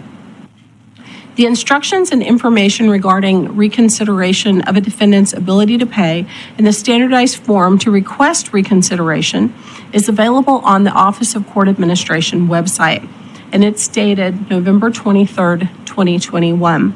Per the bill, the Office of Court Administration was required to adopt the form not later than January 1st of 2022. The Office of Court Administration is the most appropriate agency to provide the specific date that the form and corresponding instructions were made available on their respective website. The form can be completed electronically, but it must be printed and filed with the clerk of the court for consideration. The process for educating individuals about requesting a reconsideration of ability to pay and the option of submitting this request once every 6 months also varies depending on the jurisdiction within the state. Some defendants may receive this information from their defense attorneys, while others may receive it during a probation orientation or directly from their supervising officer. Probation departments often work with defendants on their financial obligations, including ability to pay. Therefore, if a defendant is incarcerated, the officer may discuss the provisions of House Bill 385 to assist defendants with reconsideration of ability to pay processes. The Texas Department of Criminal Justice doesn't track the Office of Court Administration standardized form for reconsideration of a defendant's ability to pay. The form is filed directly with the clerk of the court, and the local community supervision officer within the local probation departments may not be aware that their request has been filed with the court. Therefore, we are unable to tell you and the committee if the number of persons who submitted the forms, the number of persons who received a benefit from the requests, how many have been denied by the courts, or the reasons for denials. Therefore, we also cannot provide the metrics by county or defendant demographics. Finally, I'm not aware of backlogs in processing these forms or current processing timeframes. Again, the Office of Court Administration may be the most appropriate agency to provide some of these answers to the committee and the questions that Representative Sherman had previously posed. Pertaining to a previous review of early termination of community supervision, House Bill 385 requires that a community supervision officer within a local probation department notify the court if a defendant is no longer delinquent and paying required restitution, or if a defendant has completed court-ordered treatment or counseling. Processes to notify the courts when someone qualifies for early termination review will also vary throughout the state. For example, some probation departments will often have internal forms which are submitted to the courts for consideration. The timeframes from community supervision officer notification to the court to a hearing for early termination review will also vary throughout the state based on local court processes and dockets. For example, some courts may grant early termination without a hearing. There are other jurisdictions that will take a defendant to a hearing for early termination consideration. We don't track these timeframes and the number of people granted a reduction in sentence related to early termination, the number of people who qualified for early termination review, or denial reasons at the state level. House Bill 385 strikes the community supervision condition for defendants to avoid persons or places of questionable character. Also, in consideration of time credits, House Bill 385 makes a provision so that defendants no longer have to be current on payments of costs, fines, or fees. Additionally, House Bill 385 expanded time credits by awarding 30 days credit for successful completion of court-ordered, faith-based, volunteer, or community-based programs. At the state level, we do not track time credit award calculations. This information is sometimes available in the Community Supervision and Corrections Department case management systems, and some individual departments are able to run reports pertaining to time credit programs and subsequent time credit awards. It's a summary of the bill and the questions that have been presented by Representative Sherman. I'll pause for any questions that the committee may have. Members, do you have any questions? Are you planning? No, Vice Chair Allen has questions for you. How are you planning to get that information to Rep. Sherman? He's not here. I don't know that he's listening wherever he is. He's out of town. I think he's out of the state. I can provide this information to him in writing, Dr. Alman. Wow. All right. Thank you. And if convenient to do so, you might want to go ahead and just copy all members on the committee. Yeah, that would be nice. We will do that. Thank you. Any other questions? Anything else that you'd like to add on the implementation of House Bill 385? No, sir. Okay. We really appreciate your time today. That's Thank a lot you. going on. And also, I'll make a note that if anybody does have future questions, the OCA could be a good resource for them to learn more. Thank you. We don't have anyone that is registered to testify on the implementation of House Bill 385. Is there anyone who would like to offer testimony on the implementation of 385? At this time, we will close testimony on the implementation of House Bill 385. To finish out the first interim charge, the committee will now take testimony on the implementation of House Bill 3227 from the 86th legislative session.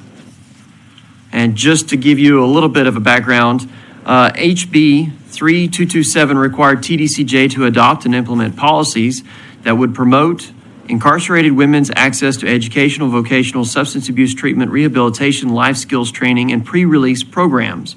Additionally, the bill required TDCJ to prepare and submit a written report that includes a description of any TDCJ policies that were created, modified, or eliminated during the preceding year, that would have been before the 86th legislative session, and a description of list of programs available to female inmates in the custody during the preceding year. And so, without further ado, the chair calls Chris Carter and Alexa Garza.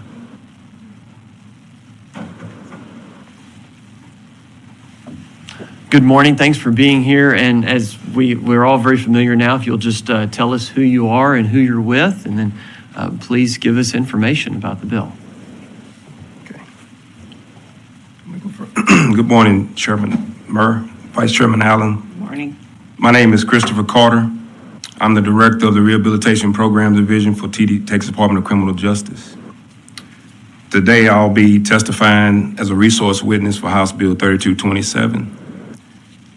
And just wanted to say that that bill was authored by Representative Howard, just as a note. Thank you, Mr. Carter. And then we might as well, just so we don't forget later, Ms. Garza, you go ahead and just identify yourself and who you're with. Yes, sir. Thank you. My name is Alexa Garza. I am a Texas Policy Associate with the Education Trust in Texas. Thank you so much. Now, Mr. Carter, please continue. Yes, sir. Thank you. House Bill 3227 required two significant policies for TDCJ. One was Administrative Directive 7.24, and then the next was Administrative Directive 7.34, and I'll go through those directives as I present my presentation. First, we had the Peer Support Services Agency. We historically utilized peer support services and initiatives. House Bill 3227 prompted the adoption of Administrative Directive 7.24 to formalize the peer support initiatives in our partnerships, which we currently partner with Via Hope and the Texas Certification Board of Addiction Professionals. Peer support certification trainings are offered to train peers to facilitate formal and informal substance use recovery and reentry programs which assist our populations.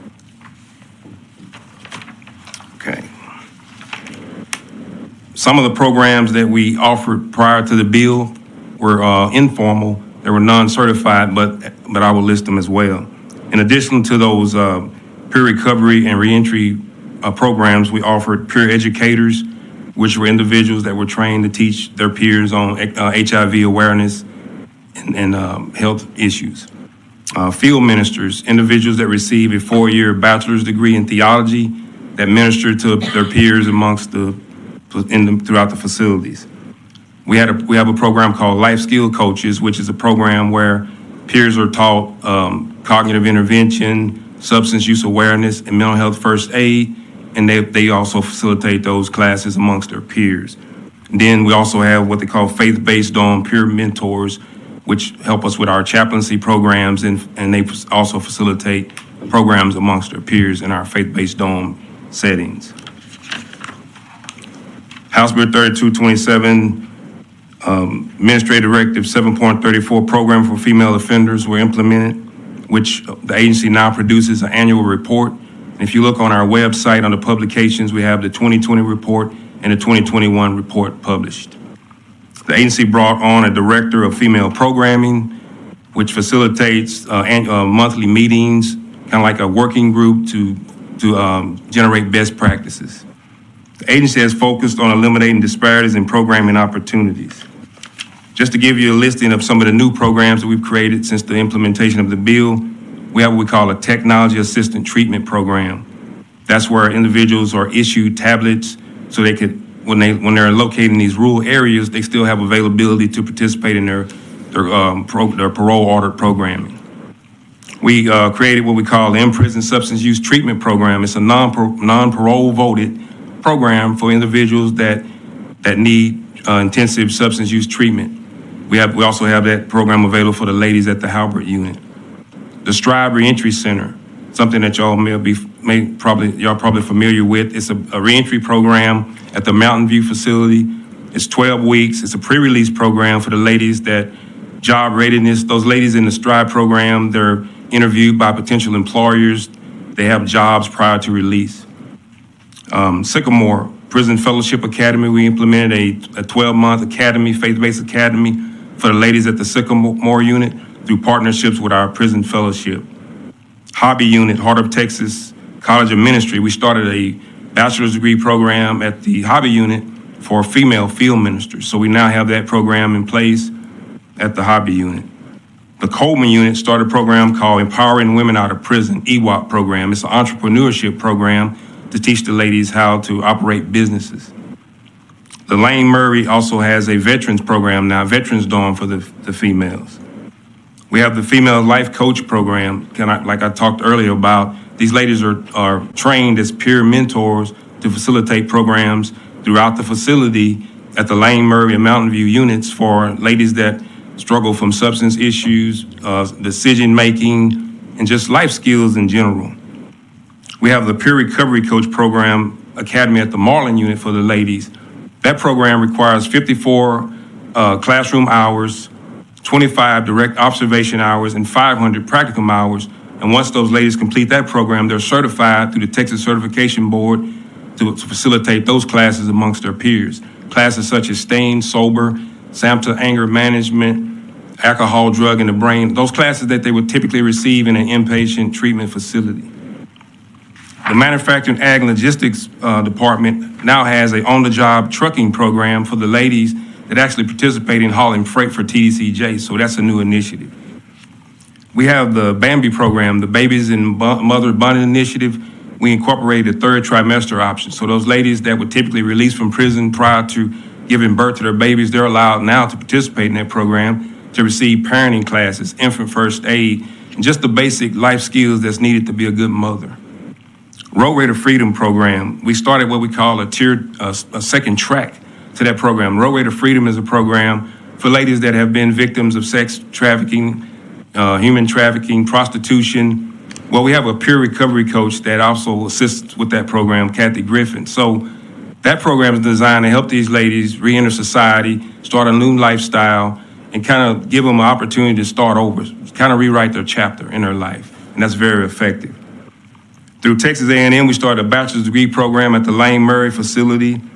Lee College started associates in logistics at Plain State Jail. Lee College also started a vocational horticulture program at the Plain State Jail. Texas Women University is going to start a bachelor's program September the 1st at the Mountain View facility. And we're currently in negotiations with the University of Houston to start a master's degree program for the ladies at the Mountain View facility. And I now pause for questions. Thank you, Mr. Carter, for that level of detail. We really appreciate it. Dr. Allen, do you have any questions? No, I've seen some that you sound good. You sound good. How is it working out? It's working great, man. Great. You know, I know Kathy. Yes, So ma'am. I know that's. Absolutely. Yeah, doing good. Well, that's wonderful, because I'm concerned about the ladies and them getting back into society. As the female goes, the world goes. Sorry. Yes, But ma'am. it's true. Absolutely. I guess, Ms. Garza, if you'd like to provide your testimony. Thank you, Chairman Murr and the committee. Thank you for the opportunity to speak today. I'm a little nervous, but my name is Alexa Garza. I am a Texas Policy Association with the Education Trust in Texas, but I'm also a system-impacted woman who served 19 years flat in the Texas Department of Criminal Justice and struggled to access women's programming while there. The intent of House Bill 3227 to increase and promote female access to program is very important. Women are the fastest growing segment of incarcerated population, increasing more than 800% in the last 40 years. In 2021, there were 9,946 incarcerated women in Texas prisons. How many? Can you state that number again? Yes, in 2021, there were 9,946 incarcerated women in Texas. This is from the fiscal year statistic report issued by the department. I recently heard Executive Director Brian Collier say that public safety means successful reentry for incarcerated individuals. Statistics do show that 95% of all incarcerated will one day be released, be it 2, 5, or 20 years. In 2020 alone, 56,669 Texans were released from prison. It's funny. No one ever discussed reentry with me until 6 months prior to release. If public safety depends upon successful reentry, Texas must invest more deeply and from the moment an individual enters the criminal justice system. Education is key to this transition. As returning citizens, we must be prepared for the challenges of the 21st century workforce. By 2030, 62% of all jobs in the state of Texas will require a post-secondary credential. Texans will need to earn a credential beyond a high school diploma to meaningfully participate in any of our state's economy. And stakes are even higher for us, returning citizens. Being able to find sustaining employment can mean the difference between transitioning to the community or returning to prison. Since the U.S. Department of Education launched the Second Chance Pell experimental sites in 2015, Texas has led the way with more enrolled students than any other state. Awesome. However, it was not until this April that a women's program was added. Women can no longer be a correctional afterthought, especially when the federal government fully reinstates Pell in July of 2023. In accordance with House Bill 3227, the female programming report provided by the Texas Department of Criminal Justice is exactly what the legislator requested, a list of educational programs available to females. There is progress and potential for a substantial framework to increase the quality and quantity of women's programming. I heard Ms. Hartman speak, and I'm happy to learn that, things are progressing, but for my 2 decades there, we often saw superficial changes without real substance to meet our needs as women. I want to share my lived experience to help inform policy. I was incarcerated at the age of 19 with a 20-year sentence. I found myself surrounded by walls, entombed. I thought my life was over. I was desperate to find meaning and to keep going. But I wasn't eligible for the few programs that existed because of my sentence. I was only aware of the opportunity for college because my family inquired about educational programming. Without my family's support, I had no way of knowing. I took a class every night. The landscape for college was different back then. There was an on-site college counselor who assisted students in a variety of classes offered. As the years went on, the counselor disappeared. All questions had to be submitted via an I-60, an in-house form where you write your questions and wait for a response, usually about 3 weeks or so. The class schedule dwindled from 3 times a week down to 1. Out of the 644 ladies at the Mount View unit, only about 10 of us were actively enrolled. Cost is a huge barrier. Class prices increased so much that when pursuing my BA, my family was paying around $650 a class. The majority of incarcerated do not have that support. College reimbursement was offered for 1 class a semester if you met certain criteria. If you were fortunate enough to qualify, the cost of the class attendance would accumulate, and you were obligated to pay this debt upon release. Failure to pay the fee on time would result in a parole violation. The thought of going back to prison for educational late fees, in addition to paying the required parole fees while searching for work upon release, made reimbursement a cruel joke. Time is valuable and necessary resource. 2/3 of women who enter Texas prisons lack a high school diploma, and 11% have not completed more than an 8th grade. Allowing access to educational programs sooner would prove much needed time to acquire the knowledge, skills, and credentials needed to compete in the modern workforce.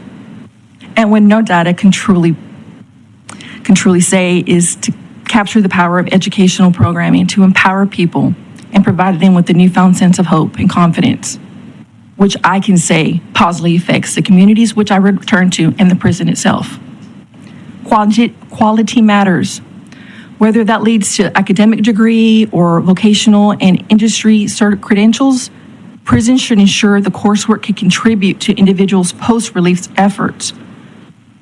This might be a 6-month vocational or a 2-year associate's degree. No matter what educational path, we need to ensure the programs are of quality and track data to inform choices. And placement can also dictate access.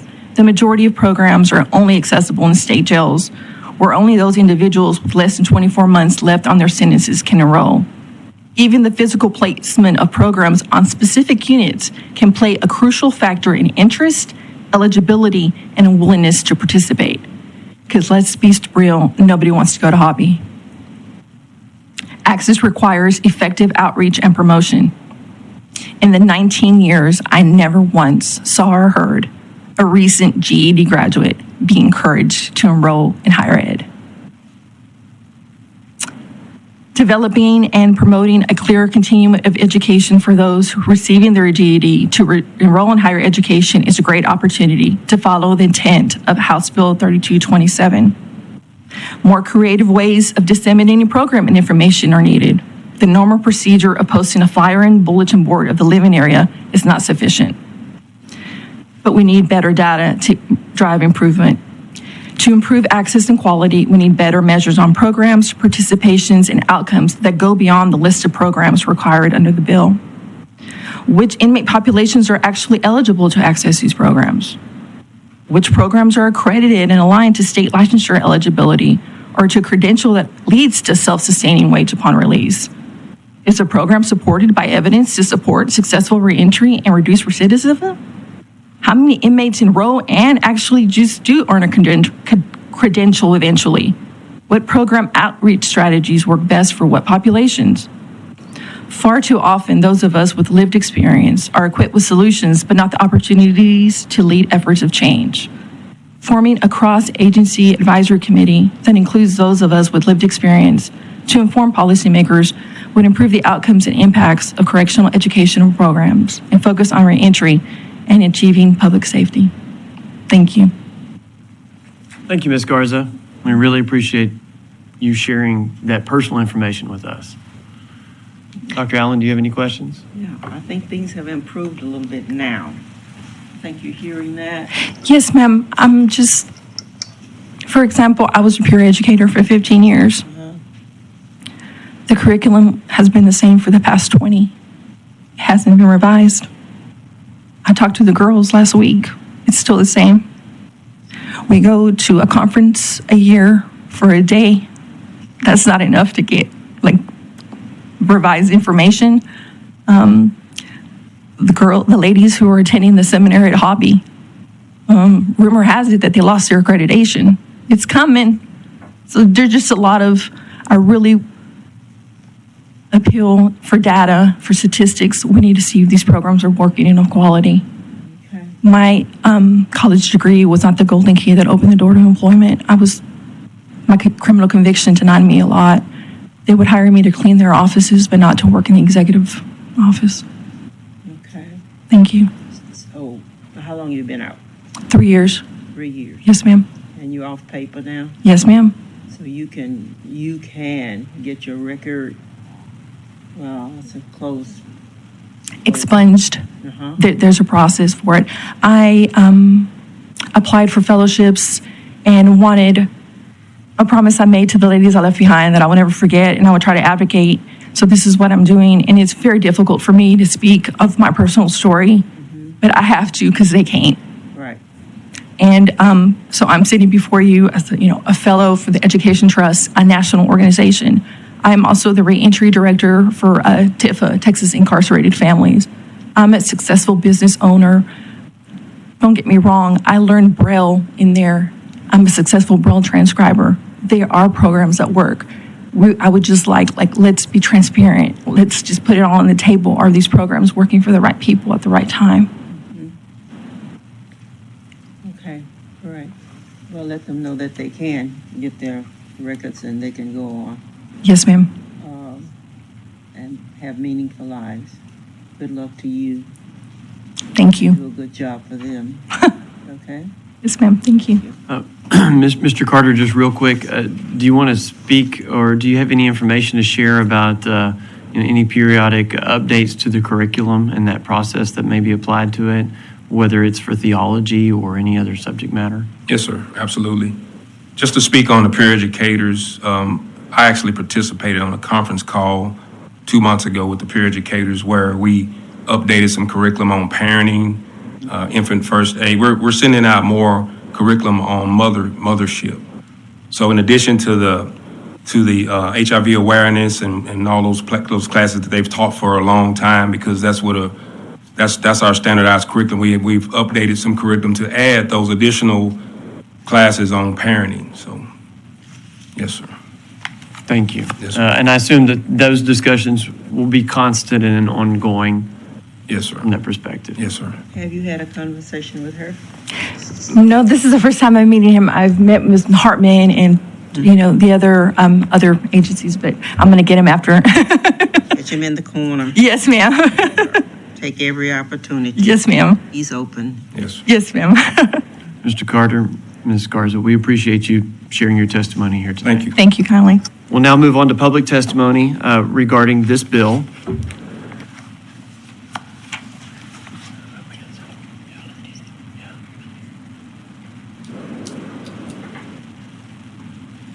And since we have a table with multiple microphones, I overlooked that earlier. The chair calls Charlie Maloff, Cynthia Simmons, Lori Mellinger, and Jennifer Toon. And I may have mangled one name, and so I apologize in advance.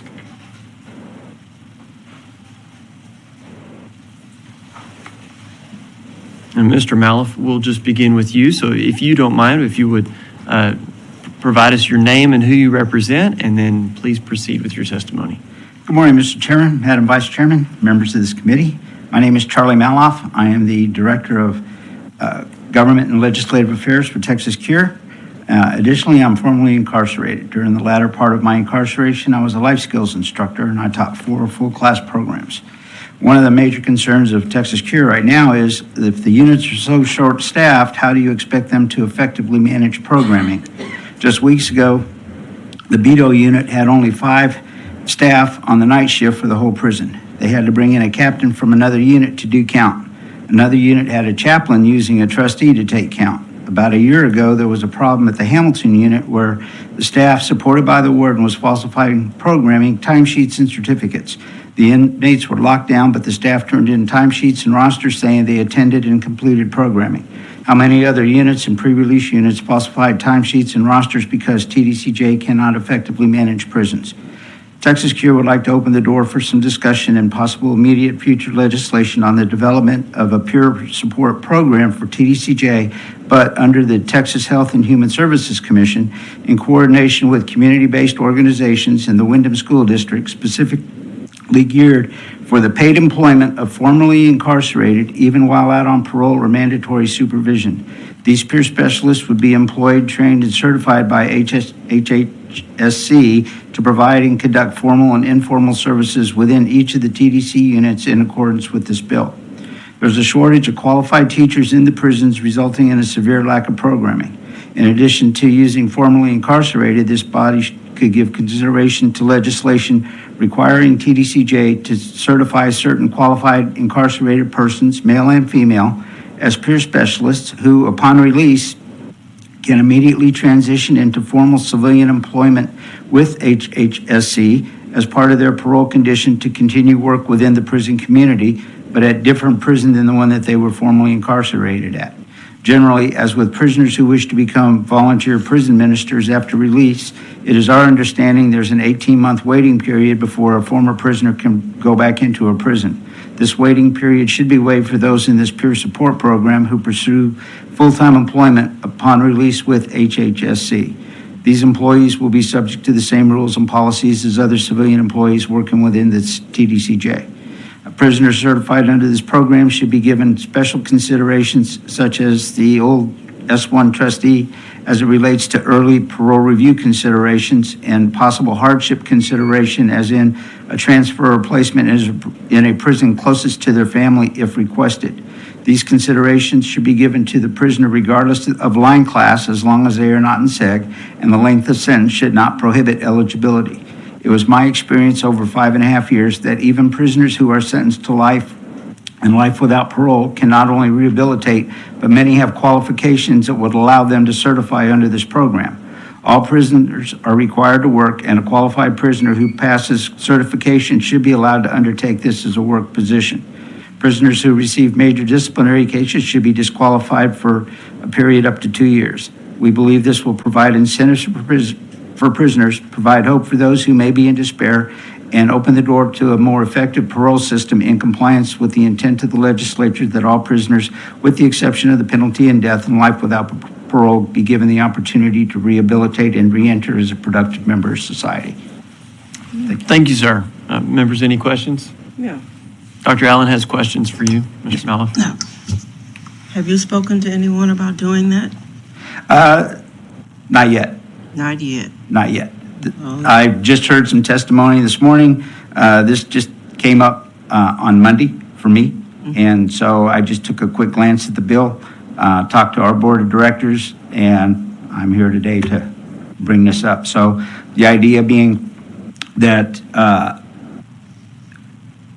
prisoners, when they come out, have a hard time getting employment. We know the work situation. These people would actually be employed by the state once they come out, if they wish to, if they're certified, and if they wish to continue that, which is a really great incentive program because you're getting state benefits and everything else. If they go through the program while they're in and they get certified, then there really should be no reason, if they're released on parole, why they could not undertake this.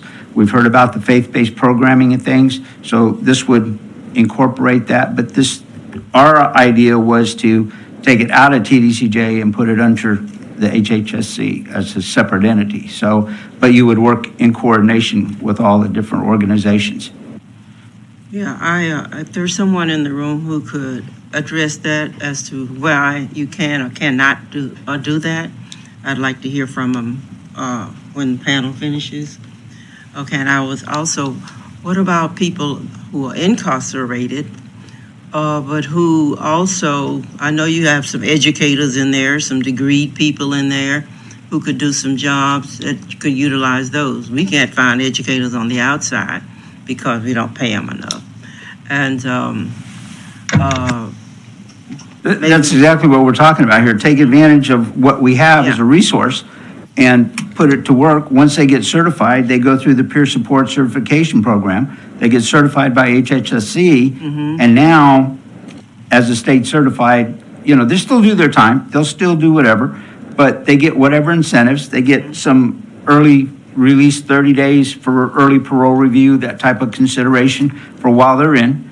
And then it's still up to them to do what they have to do to get parole, but it's an incentive. And as a work assignment, then that would be their full-time job, is helping those that don't have the ability and need support. I hear you, and it sounds good to me from the surface. I don't know what keeps them from doing it, but or what we need to do in our capacity to make that happen. If we need to do something else, make a law or something. We'll call a resource witness in a little bit and get additional information for you. Okay, thank you. Thank you. That's a great idea. Thank you very much. Any other questions for Mr. Maliff? Thank you, sir. And then I'll just go in the order I call. Cynthia Simons, and where I live, I have both Simmons and Simons in my community, and they are spelled the same way. And so please correct me. It's Simons, you're correct. And so if you'll tell us your name and who you're with. Yes, thank you, Chair, Vice Chair, and committee members. My name is Cynthia Simons, and I represent the Texas Women's Justice Coalition, a subgroup of the Texas Center for Justice and Equity. And I'm here speaking to you about the implementation of HB 3227. I agree with a lot of what Alexa said earlier. The intention on which the bill was written is wonderful, and there has been some significant strides in programming for women. Women having interviews before they leave prison in the STRIVE program to guarantee job placement, that's monumental, especially because we know 81% of women incarcerated are mothers. So these women are coming back to society with the indication, some of them, that they will become primary caretaker of their child. But the program serves such a small number of women. EWOP is a business entrepreneurship. Because of the restrictions on backgrounds, that's monumental. Equipping women with the tools to have their own businesses so that they don't have to go through the rigorous background checks and be denied over a mistake that they made. also serves a very small number of women. EWAP has graduated under 150 women. Strive has graduated under 200 women. Since the program's opened, we've heard today that there's over 9,000 women in TDCJ. So the programs, they have to be expanded. They have to be expanded beyond the small capacity that they reach at the units that they're at, and the eligibility criteria. It needs to be more inclusive and it needs to be broadened. People cannot only receive programming, only receive access to trades or being trained in a specific category so that they can make livable wage jobs a few weeks before they get out. There is a lot of pressure when you're getting out to reacclimate to society. You are thinking about housing. You are thinking, I am system impacted. So I know these things, these thoughts that go through your head. You're thinking about family reunification. You're thinking about housing. You're thinking about transportation. You are thinking about how long have you been gone? So how much do you have to do to keep up with technology? So to then task them with learning a trade in 6 weeks and saying, okay, now you need to interview during this process and push them out the door, we're failing them. We're not giving them the tools that are needed conducive to success.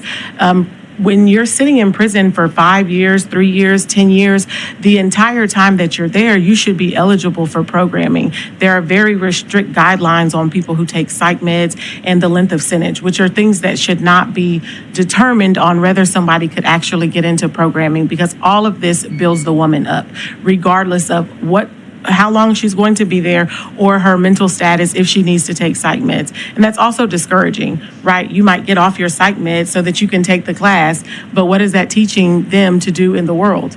They need to take that medication because there is something wrong, and they need to be in a habit of doing this while they're performing their daily task of living. And then I would also add that there needs to be clear eligibility guidelines for the programming. A lot of the program directors, there's not a clear pathway, there's not a clear eligibility criteria. So then we go back to people cherry picking services for who they think are of value or are worthy of these programs. And that is what institutions have done historically to Black, brown, and marginalized communities. And we have to stop that cycle of oppression. That will be it, and I'm open for any questions. Thank you so much. Members, any questions? We hear you. Thank you for sharing. Lori Mellinger, if you want to tell us your name and who you're with. Thank you all. My name is Lori Mellinger, and I'm here on behalf of the Statewide Leadership Council, which is a group of system-impacted people who organize together, and we are part of the Texas Center for Justice and Equity. Thank you both for granting me this time to be here today. I do not think that there's much of anything that has not been covered, but as someone who has both lived experience and experience working for programs inside of TDCJ, I will tell you that I have to echo much of what Alexa said, beginning with access to programming and the fact that I never saw reentry when I was inside. So congratulations to her for seeing someone from reentry, because that was never even part of the landscape when I was released. We figured out our own reentry. So the fact that you all are looking at programs for education and really pushing this forth is huge, and it's monumental. But when I read the programming report, as I've done numerous times, because I'm so concerned with women's ability to get out and sustain themselves, I'm looking at day-long programs or certificate programs or programs that I taught as a peer educator inside, knowing that none of this really dials back to real life. Some of it is, the best one that I see is Strive. They're doing the most. They are really doing fantastic things. But at the end of the day, they're serving 64 people a year. When we're looking at almost 9,000 women inside, that gap is huge.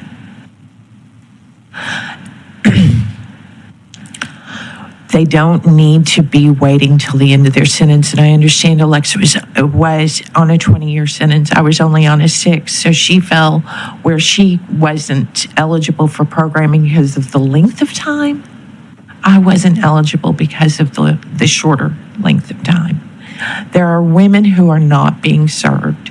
So I look at the programming report and I say, gosh, this looks great on paper, but where is the data? Where is the data? And are we centering people with lived experience at these tables to ask these hard questions, that understand where these gaps are, and know that there are 2 or 3 great, fantastic programs for women in TDCJ, yet they're all competing for the same group of about 200 women.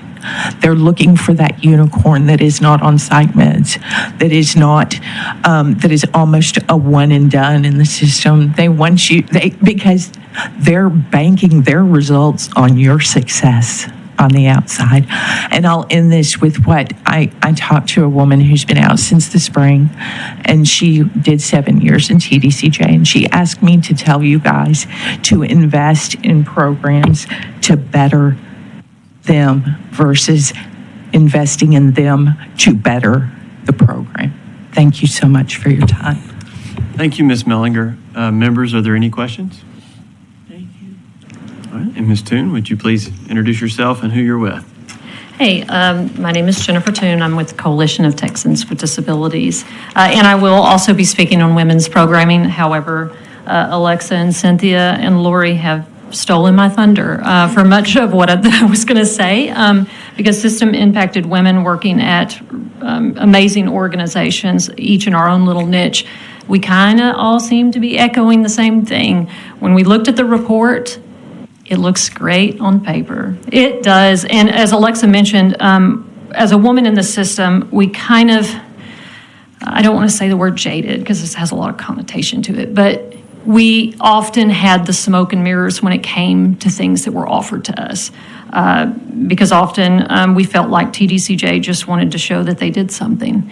And whether that was quality, I think that we have made good progress, and I think we've slowly increased the quantity, but we really need to look at the quality and the access and the data. So we have a list of programs, but who's accessing them?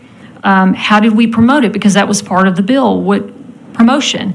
How is that? All the ladies that I still talk to, I read them, the report, and I'm going to say about 70% of it, most of the women that I talked to at Hobby, at Lane Murray, at Crane, they had never heard of this stuff, because it is that same group of women that meet that narrow criteria that are going into the bulk of these programs.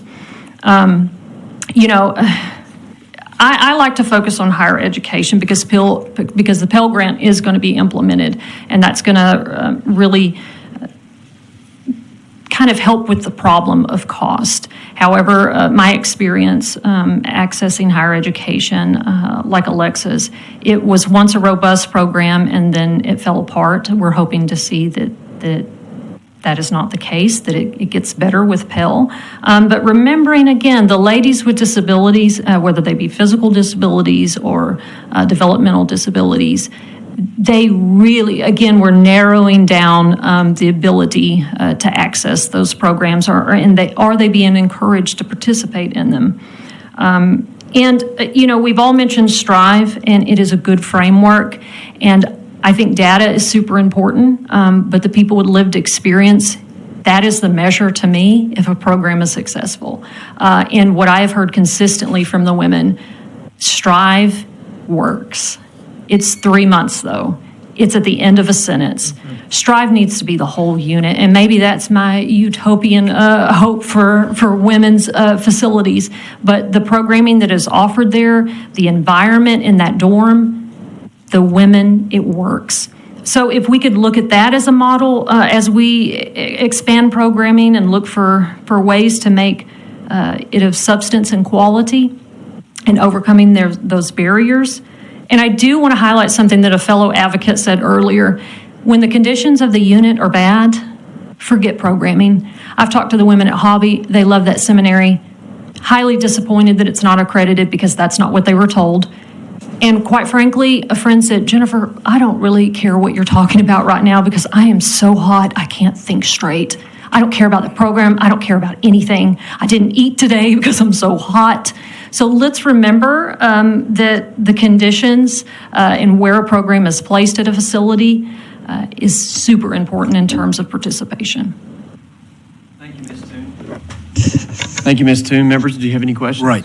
Chairman White. Yes, just to make, I know your time was getting short, and just to make sure I didn't miss anything, is the STRIVE program, do you think the way it's structured, it could, you could do it with, 50, 75 young ladies? Yes, ma'am. Absolutely. Okay. And one of the things that makes STRIVE unique is that the officers that are assigned to that program in that dorm and the staff, they interact with the ladies in ways that guards normally don't. Right. And there are reasons why there's very structured ways that staff is supposed to interact with people who are incarcerated. Right. But the way that program is designed, not just in terms of the programming that is offered, like Truth Be Told coming in and doing trauma-informed care and that type of stuff, is that the ladies are treated like they're not inmates. They're treated like people. And we have all stressed this to legislators and TDCJ and anyone that will listen. Being treated with basic human dignity goes a long way towards healing. So I think that, too, is what has made STRIVE a good model. Yeah, and I think you made a good point on the environment, the director did help me out on this one, because I think I walked into a unit and they were in the middle of a drug rehab counseling seminar. It was about 85 guys in it. It was a male prison. And actually the counseling was pretty good. But it was like 8 rows back, and they had these, I can't say the name of the fans, but they were these big fans, okay? And some of them were very, very loud. But like I said, the counseling was really good, but when you got 4 or 5 rows back, you couldn't hear the counseling, okay? So, yes, so we got to make sure that the environment, is conducive, where everybody can participate in the class and get something out of it. You have anything else on that? Oh, well, I was in Representative White, I can talk about this all day. But I was in safety. Well, you have all day, but I know, you can just call me up on the for all the and I will. But I was in the Safe P program, again, at the end of my sentence after 8 years. And also, too, as a side note, most of these programs don't always get put it into the ITP, which is your individual treatment plan. So when parole goes to look to see what you've done, half of it's not in there because there's no centralized person responsible for making sure that gets inputted. And I think we talked about that last session with a bill that we introduced. But when I was in Safe P, which is the substance program, the counseling, we were doing cognitive intervention. It was great. It was the first time I'd ever heard that I could actually choose my thoughts. So I am listening. I'm engaged with this counselor. Y'all, it was so hot at Henley that we would just be like, you just zone out. Like there's no way to process what you're hearing because it is so hot. It's so loud. Just get over with this so I can go back to my bunk because it is just impossible to concentrate. And when you're at the end of a sentence after doing so much time, quite frankly, this is probably really good, but I don't care. I don't have a place to live and I don't have a job yet. And this is not the opportune time to let treatment sink in. It's just not. Okay. Yeah. Thank you for that. You're welcome. Members, any other questions? We appreciate you all being here today. Yes, Thank you. Thank you. We also have registered to testify. The chair calls Dr. Dominique and may call Mr. Carter back up as a resource witness in just a moment. And this is just an opportunity. If there's anyone else that wishes to provide testimony on the implementation of House Bill 3227, this is an opportunity for you to register. So, Doctor, would you please again introduce yourself and who you represent? Dr. Amit Dominic, I'm with Texas Prisons Community Advocates, and Chairman Murr, I did notice that you pronounced my name correctly the first time I was up here. We've gotten better over time, right?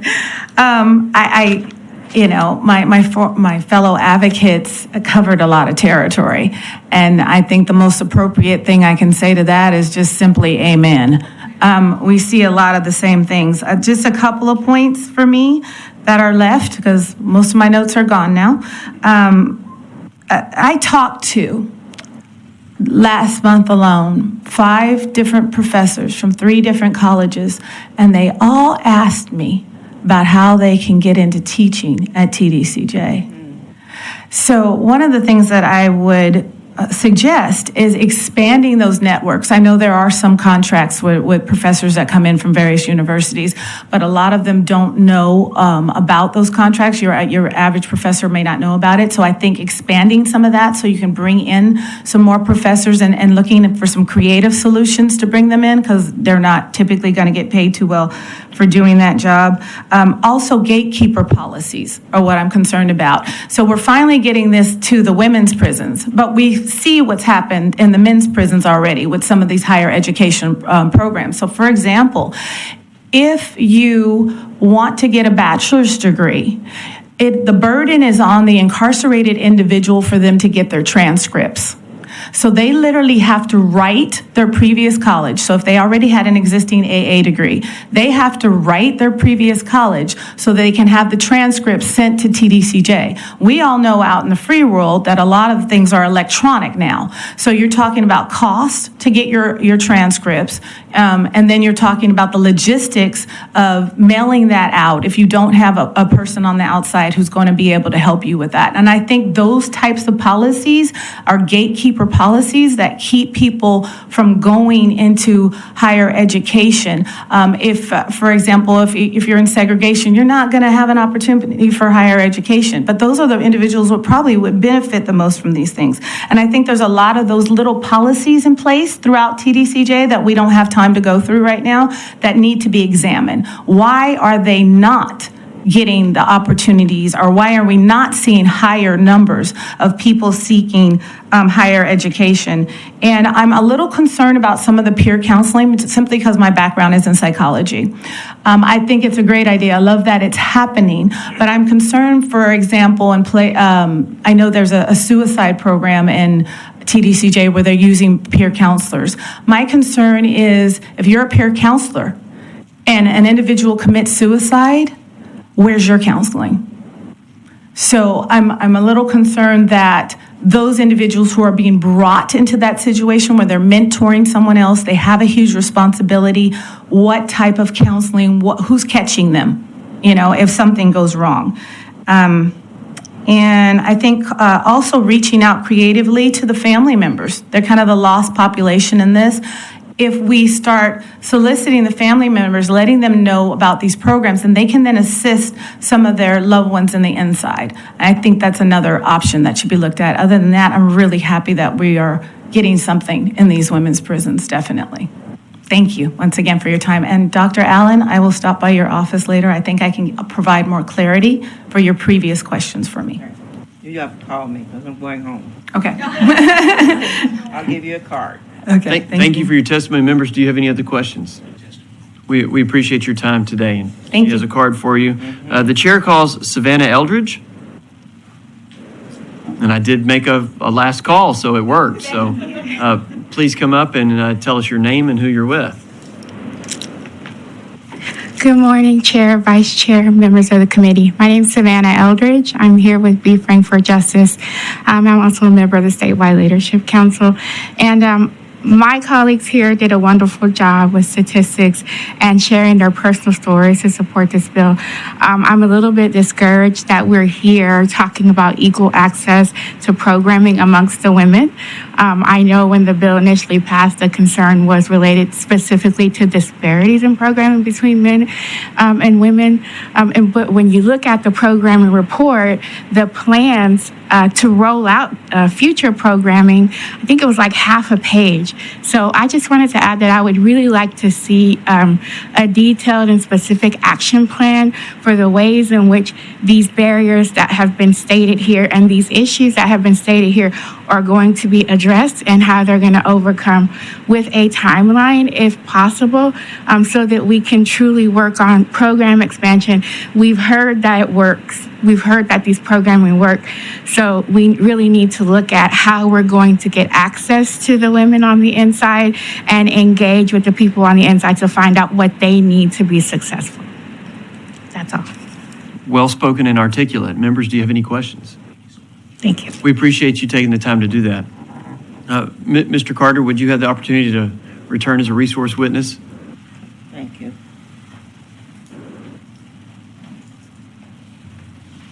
Mr. Carter, if you would so kindly just restate your name and who you represent.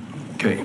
My name is Chris Carter. I'm the Director of Rehabilitation Programs for the Texas Department of Criminal Justice. And I believe Dr. Allen had a couple of questions that she wanted the department to be able to try to answer. Yeah. You've heard the ladies that have spoken. Would you like to address any one of those issues? Are you? Yes, I'd be Okay. happy to. Okay. As far as the accessibility, we're working to increase opportunities for the ladies on every facility that they're located on. I had an opportunity to take a look at the availability for programs. We currently offer some sort of program in every facility that houses the females. As you heard Ms. Hartman talk earlier in Wyndham School District, just in 2021, they served right at over 7,000 opportunities for the ladies in RP rehabilitation programs through treatment, post-secondary, faith-based programming. We had over 16,000 program enrollments with the ladies. So we're moving in that direction on making sure that those programs are available and not creating hardships for the ladies to get in the programs.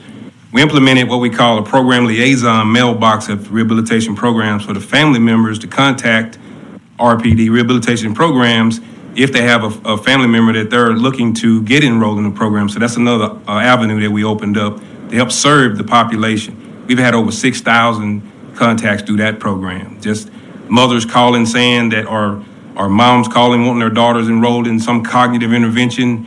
We're meeting them where they are. If they're not ready for a GED, then we'll get some type of peer reading program to get them started. So that's our service. We have a customer service approach to serving the population at the Rehabilitation Programs Division. Okay. So that takes care of the number of people who are in the program. Because what they said was they drop in the bucket to the 9,000 women who are incarcerated, and then the percentage of women who are getting an education or getting into these programs is minuscule. Yes. So that's is there anything we can do to help you, or how long have you been on the job? I've been the director of the rehabilitation program since 2020. 2020. So right at 2 years. Okay, so you heard the need. I hear it all of the time for the women. So the STRIVE program, which unit is it in? It's at the Mountain View facility. Only?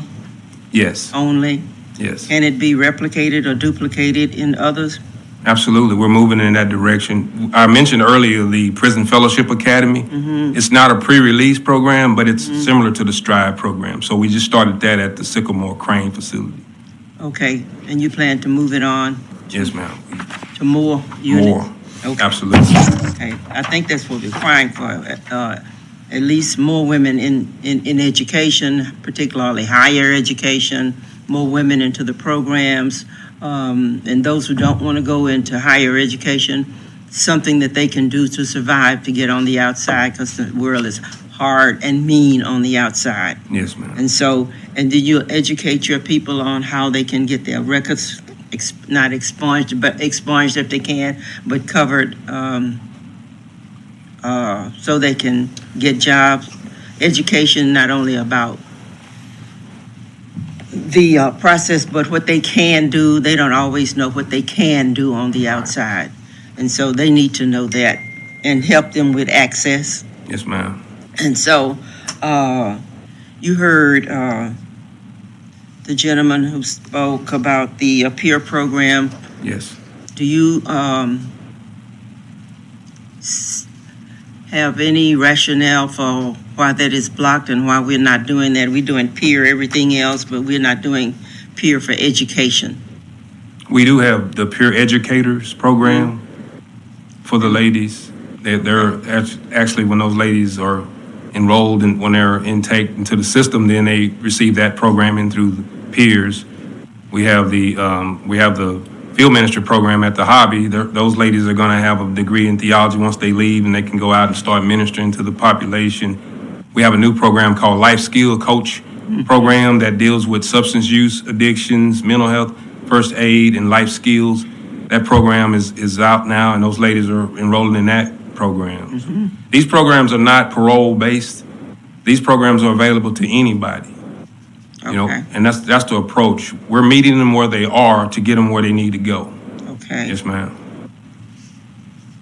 What do you think about the gentleman's idea of persons who are incarcerated who have the ability to educate, but they're not being used, and formerly incarcerated can come back and educate? Yes, I get my information from formerly incarcerated. They tell me what it's like and what I need to do. Yes, ma'am. You know, we're moving in that direction. We just recently approved Lee College to hire a former incarcerated. He's an employee there now. He's a reentry coordinator for Lee College.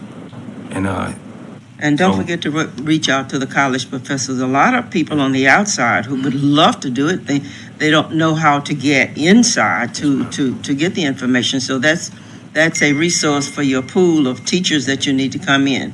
And they're not always looking for a big salary. Sometimes they just want to do it. They're not getting paid much anyway. So we used to, as an educator, we used to not getting paid. And then I came here and I know what no pay is really like. And so, so that's a resource. I just want to just perk your ears. And if you ever want to use me, that's my world. Thank you. Education is my world. And I know plenty of retired teachers and educators and some who want to go back to work. I don't know that they want to go back to work in a prison, but that is a resource for me. And as an educator, my son's you call me and I will help you. People don't know that, how to get out there. You need to have, that one-to-one contact, and who wants to do that? There are a lot of professors just waiting to do that. A lot of teachers need some side jobs to get along these days. Yes, I know what it's like to need teachers because we need 7,000 teachers in the Houston Independent School District, and we're finding. And we're talking about you get a job, will you come? Please come. I'll pick you up in the morning, that kind of thing. So I understand what you're going through in terms of getting teachers, but I can be a resource for you. Thank you, ma'am. I'm going to give you my card. Thank you. And my cell phone. Thank you. Okay. Yes, ma'am. Members, other questions? I believe Mr. Slayton has a question. Yes, sir. Yes, sir. So when it comes to, you have some seminary education, are you getting most of your help, or how would you describe you're getting your help? Is it from churches? Is it from seminaries? Who's coming in to help teach, or is it not from churches and seminaries? Is it just, what's it like? It's mainly churches and volunteers. So the seminaries aren't that helpful? We do have some seminaries that partner, that provide volunteers from their organizations, but it's mainly just free world volunteers that come in and help us out on facilitating classes. Okay. And is it all in person, or is there any online education that is allowed? The reason I'm asking is, so MIT, Harvard, a bunch of Ivy League, they have where you could wind up kind of getting a quasi degree from MIT, and you don't pay all the high tuition. For instance, you would finish a class online and get a certificate that says MIT X.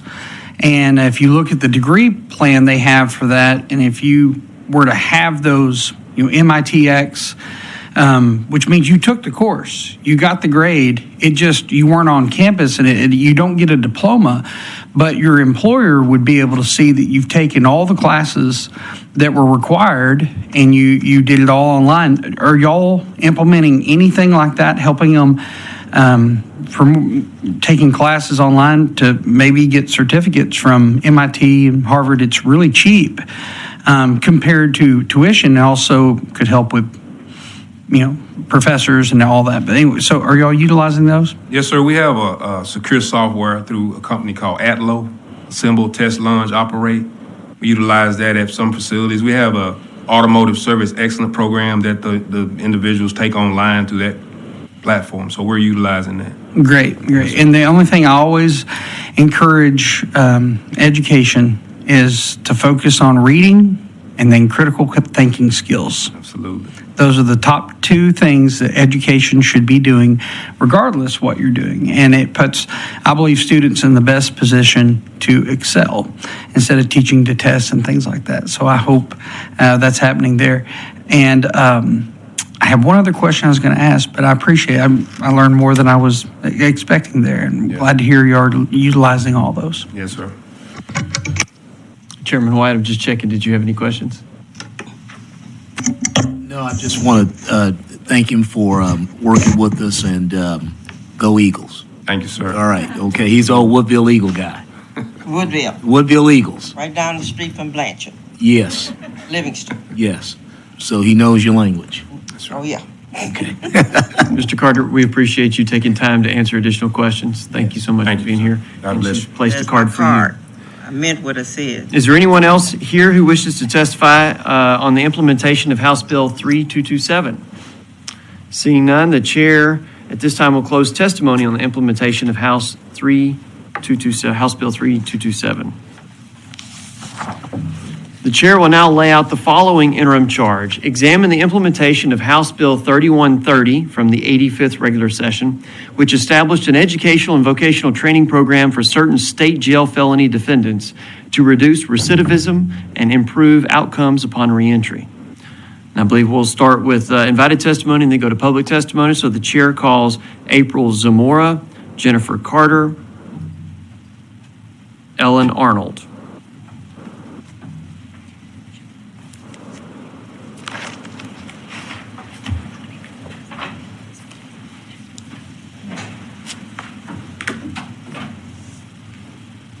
Thank you so much. And if you would, I guess at the beginning here, we'll just, each of you go ahead and introduce yourselves and who you represent, and then we'll start off with your testimony.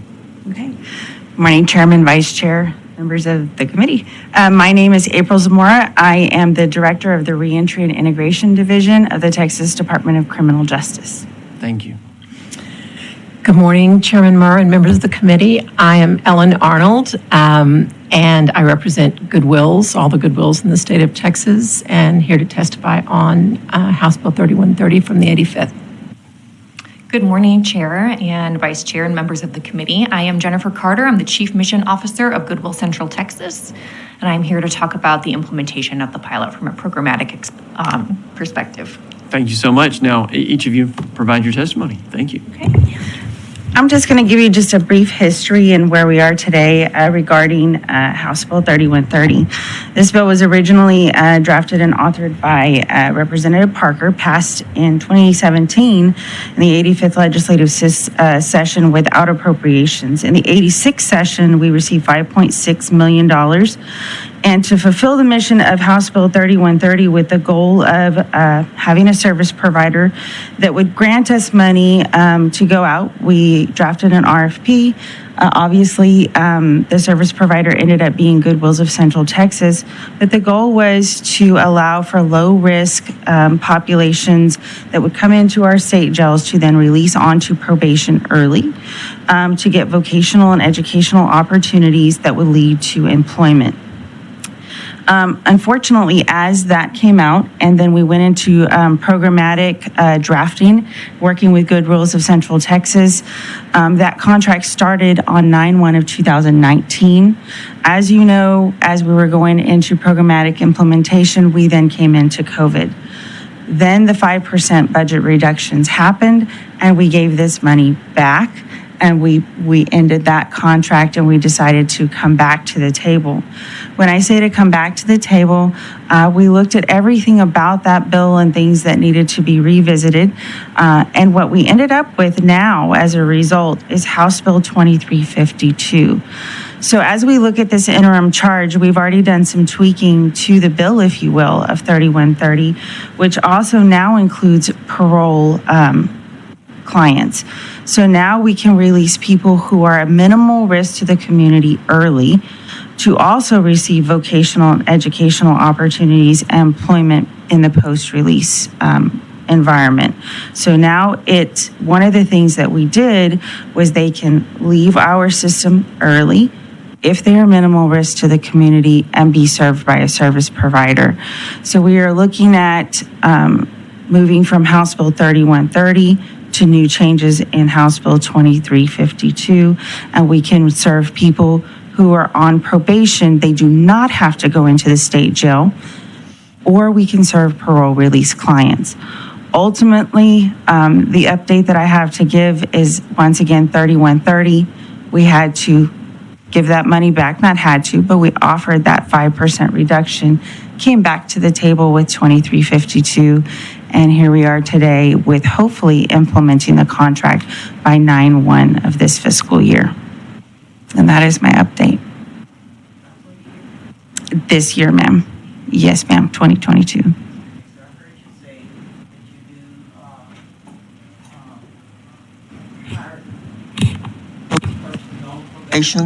And the formerly incarcerated? Pardon me? I didn't. Do hire those? Do I hire the Reentry and Integration Division? So one of the things that we're beginning to talk about, so we are working towards coming up with a job description. This is one thing that most recently I have staffed, is we have started a reentry peer support program within our prisons as well. So yes, ma'am, we are looking towards that in the future. I think if we are going to talk the reentry talk, and we are going to work on doing employment, then we need to start hiring people with lived experience. So do I do that today currently? No.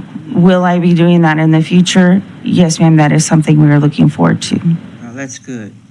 But you work with her. I work for the Texas Department of Criminal Justice, but I do work hand in hand. We host employment events in the community for formerly incarcerated individuals. And one thing that we have enjoyed greatly is that here in the Austin area, Waco area, and Dallas, including some smaller communities, is we host most of our employment events either at the Texas Workforce Solutions Centers or at Goodwill. So making sure that we include resources along with employment or vocational opportunities that Goodwill may have to offer. Okay, good. Good morning. My name is Ellen Arnold, and I'm here today to testify on the interim charge related to House Bill 3130 from the 85th legislative session. I don't generally testify before legislative committees, but I appreciate the opportunity to do so today. As I thought about who might testify on this charge, I realized that there are not that many people involved in criminal justice reform today who were present in 2016 at the start of this initiative that culminated in the creation of the legislation we're talking today. So here I am. Today, I think I'll just flesh out a little bit of what April shared with you about the history of the program. The legislation established a workforce training, educational programming, and employment program with these goals. The goals were that of assisting persons convicted of nonviolent felonies to become contributing members of society, reducing recidivism, and saving taxpayer dollars. The Educational and Vocational Training Pilot Program was the brainchild of the Texas Smart on Crime Coalition. I believe you're all familiar with the Texas Smart on Crime Coalition. It was founded in 2014 and is a statewide coalition of business, faith, and nonprofit organizations that work together to pursue cost-effective criminal justice reforms that enhance public safety, promote safe rehabilitation, and save taxpayer dollars.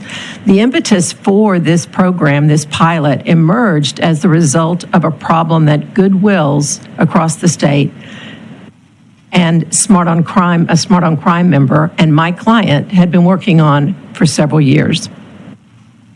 You may be aware that Goodwills across the state use a portion of the revenue from the sale of donated items to support persons with barriers to employment, including intellectual disabilities, criminal record, lack of education and training. Often, by the time persons make their way to Goodwill for Help, particularly those who are returning to communities after incarceration, they are already in dire straits, having spent whatever resources they had, exhausted the hospitality of friends and family, and been rejected for jobs. Goodwill believed that if prior to the end of their sentence, nonviolent incarcerated persons could be released to community supervision or parole to begin receiving career training and education, as well as wraparound support services such as counseling, while they are employed, they would have a better chance to support themselves and their families and avoid a return to incarceration. So beginning in late 2015, a subcommittee of the Smart on Crime Coalition was formed, and that subcommittee included the Texas Public Policy Foundation, Goodwill, and the ACLU.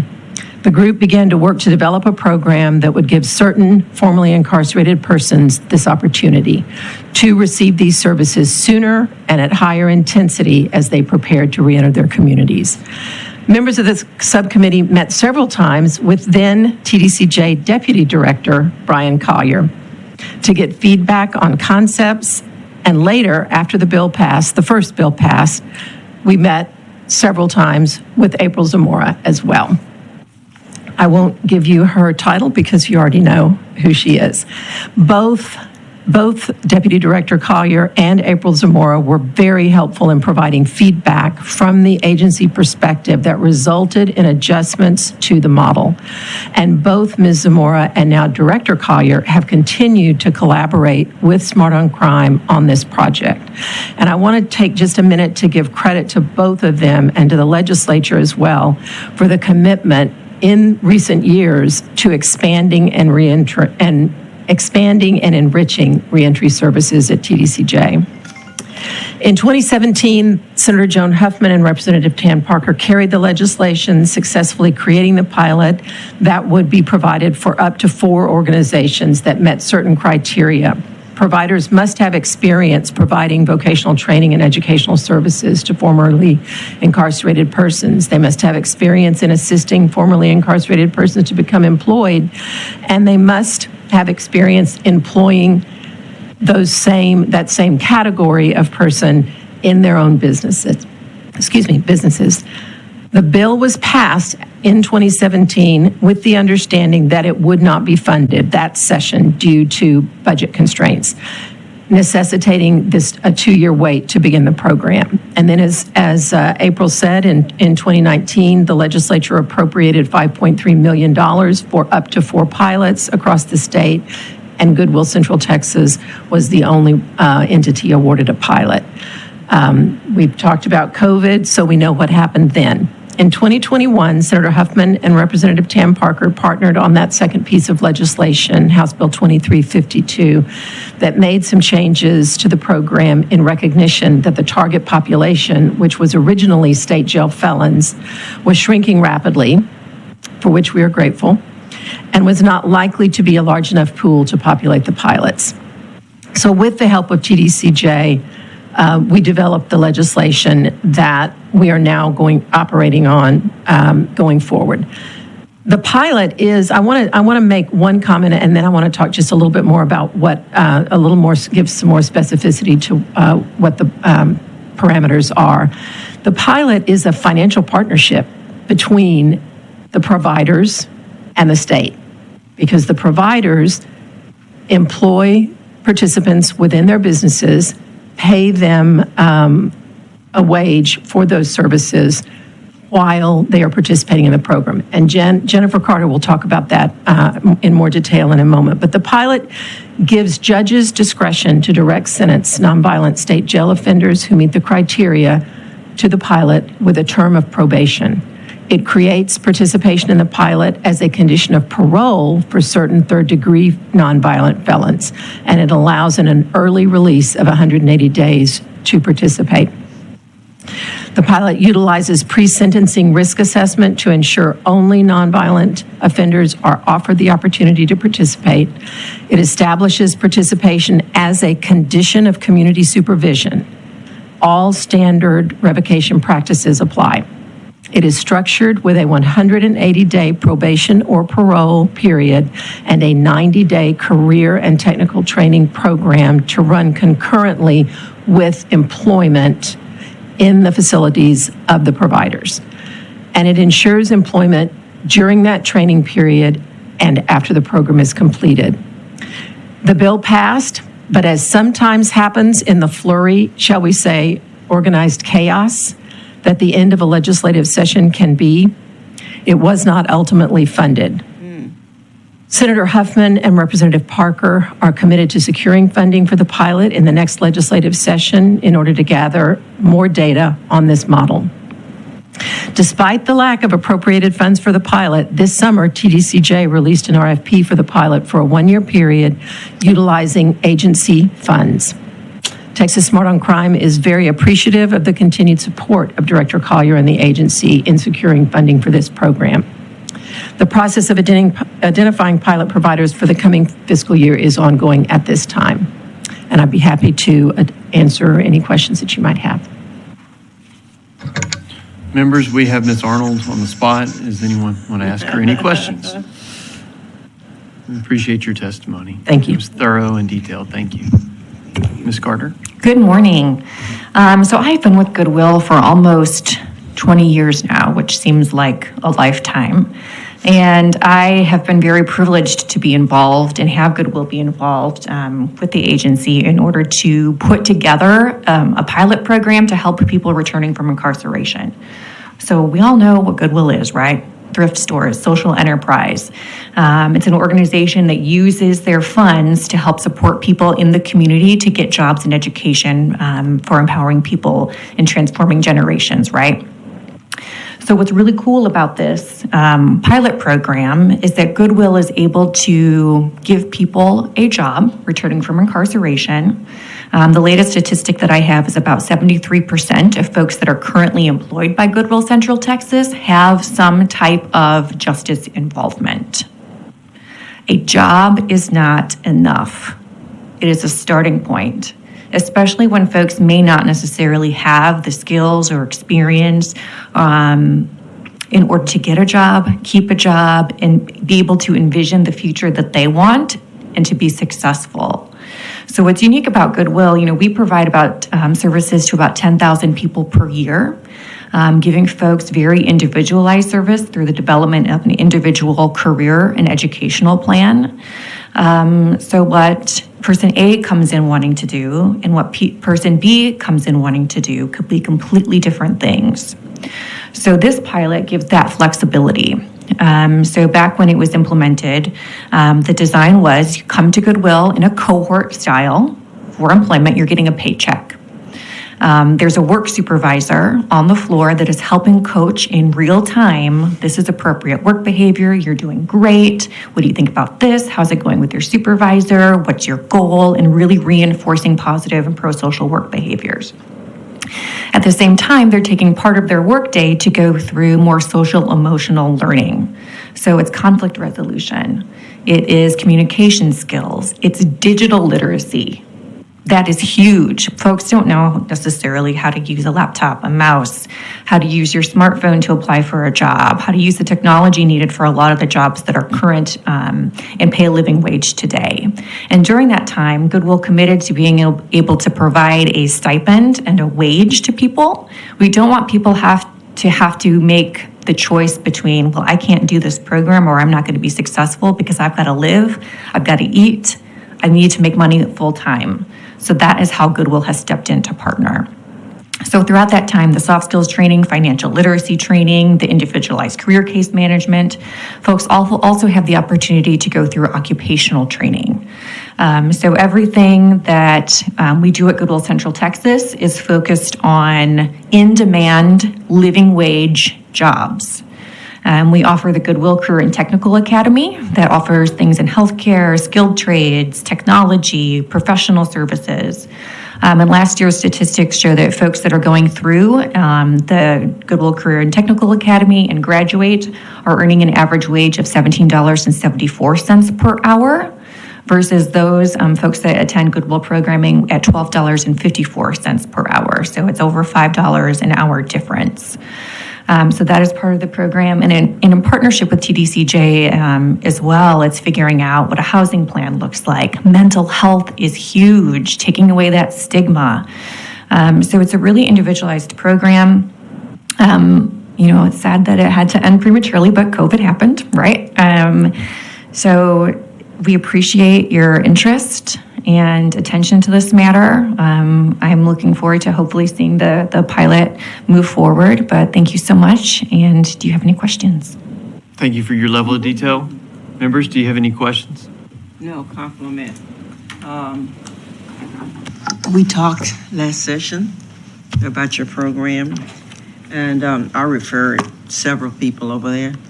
And one that didn't come, she was losing her eyesight, and so she had already been a professor, but she was losing her eyesight, and I referred her over there. I don't know where she is in that program now, or even if she even went there, but it seems as though that you are taking a big chunk out of the work of people that need to be back in society.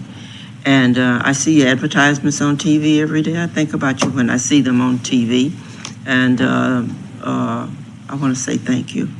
And Dr. Allen, you're talking about the adult high school, the Excel Center, that is a part of Goodwill Central Texas and the programming that they offer. And it's been very successful.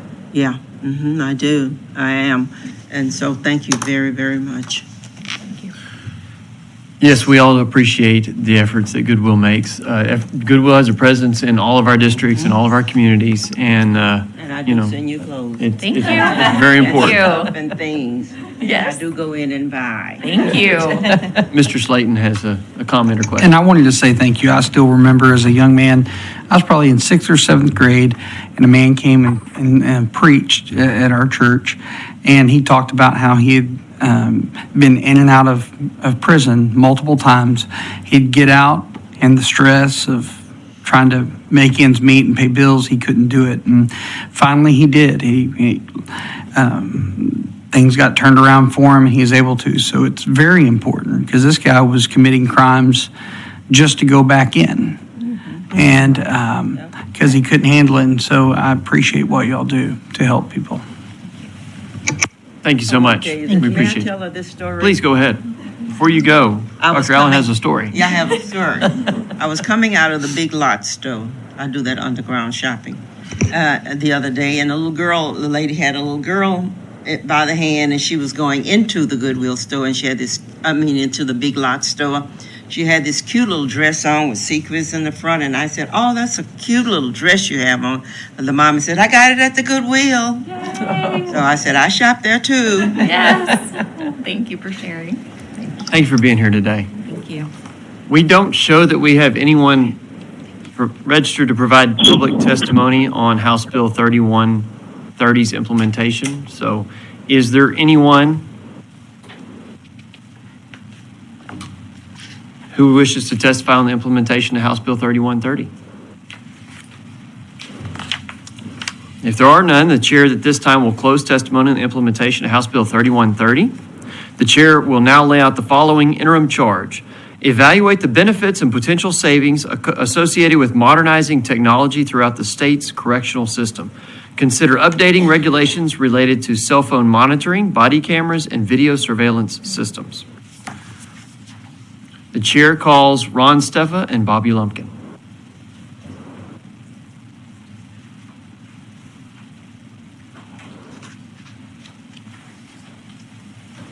Thank you for being here today, and as we've been practicing, if you will tell us your name and who you're with, we will get started. Absolutely. Good morning, Chair Murr, Vice Chair Allen, Representative Slayton. I'm Bobby Lumpkin, Director of the Correctional Institutions Division for the Texas Department of Criminal Justice, here as an agency representative. And good morning, I'm Ron Steffa. I'm the Chief Financial Officer for the Texas Department of Criminal Justice. Ron, make sure I pronounce that right. Has your last name is Steffa? Steffa. Okay, all right. I want to make sure I did that correctly. So if you please will provide testimony on that charge, and I'm sure we'll have some questions. Sure, and appreciate the opportunity to share with you some of our modernizing efforts with our technology today. The first I'd like to talk to you about is video surveillance. Over a number of sessions, the legislature has provided us funding that's allowed us to put comprehensive video surveillance systems in our maximum security facilities. These systems have really significantly impacted both the safety and the security of the facilities themselves. They provide a valuable resource when monitoring inmate movement and activities. They also deter staff and inmate assaults and also can act as a deterrent for the introduction of contraband. They've been used to identify criminal or administrative violations. They can substantiate or prove unfounded allegations of misconduct by staff or inmates. And the stored videos provide a good resource to go back, review an incident to see who was the instigator, who might have been a participant or just a bystander. We are currently installing the comprehensive systems in the last of 6 of our maximum security facilities. So after the installation is complete, we'll have over 16,000 cameras in our 23 maximum security facilities. The next item I'd like to cover is our Corrections Information Technology System. This was an initiative and a project to modernize our inmate management mainframe system. The current system was built over 40 years ago. It's written in a COBOL language that's not taught in schools anymore. It's outdated. It resides on a mainframe infrastructure. And so this project is currently underway. And once implemented, the legacy mainframe applications will be moved from the mainframe environment and hosted on an Azure government cloud, which is an environment that's dedicated to government services and provides a very compliant and a high level of security of where that will be hosted. And also the agency's inmate management processes will be modernized in this process. So that would involve things such as time calculation, intake processing, classification, inmate count procedures. These applications will be built on a Microsoft Power platform and will not only enhance us for today, but carry us well into the future utilizing this modern technology. And the third initiative that I will cover today will be increasing access to broadband internet. As the agency is bringing more technology into the facilities, our demand for access to and connectivity of the internet and the bandwidth that's necessary to provide these services has increased. Several of our facilities, many of which are in rural locations, don't have access to high-speed internet. We're finalizing a federal grant opportunity through the Department of State Health Services that will provide the funding to roll out over the next 2 years and bring high-speed internet to all of those locations. And once implemented, that will provide a sufficient platform to utilize all the technology that you've heard some about today, actually implementing those onto the units. And so I appreciate the opportunity to cover a few of these areas. Mr. Lumpkin is also going to cover a few of the other areas as well. Okay. Thank you, Mr. Steffa. Addressing cell phone monitoring, I know Director Collier spoke of a couple of items that we do utilize, but for some added information, we do have the managed access system at 2 of our facilities that he spoke of, but we also have other pieces of equipment that aid staff to combat the introduction of contraband or discovery of contraband on our correctional facilities. Items such as metal detectors, cell sense PO detectors, which is a portable metal detector that can be moved to various areas of the unit in high traffic times. We also use canines that are trained to smell the components out that a cell phone consists of. We also use contraband interdiction teams that work off intelligence or known areas where cell phones have been introduced. As mentioned, federal law does prevent us from jamming such cell phone signals. However, we attempt other ways to mitigate that gap on discovery of cell phones. Can tell you that in 2022, so far, we've had over 1,600 cell phones recovered on our facilities, with 179 of those being recovered before they were introduced into the facility, and 2,000 last year.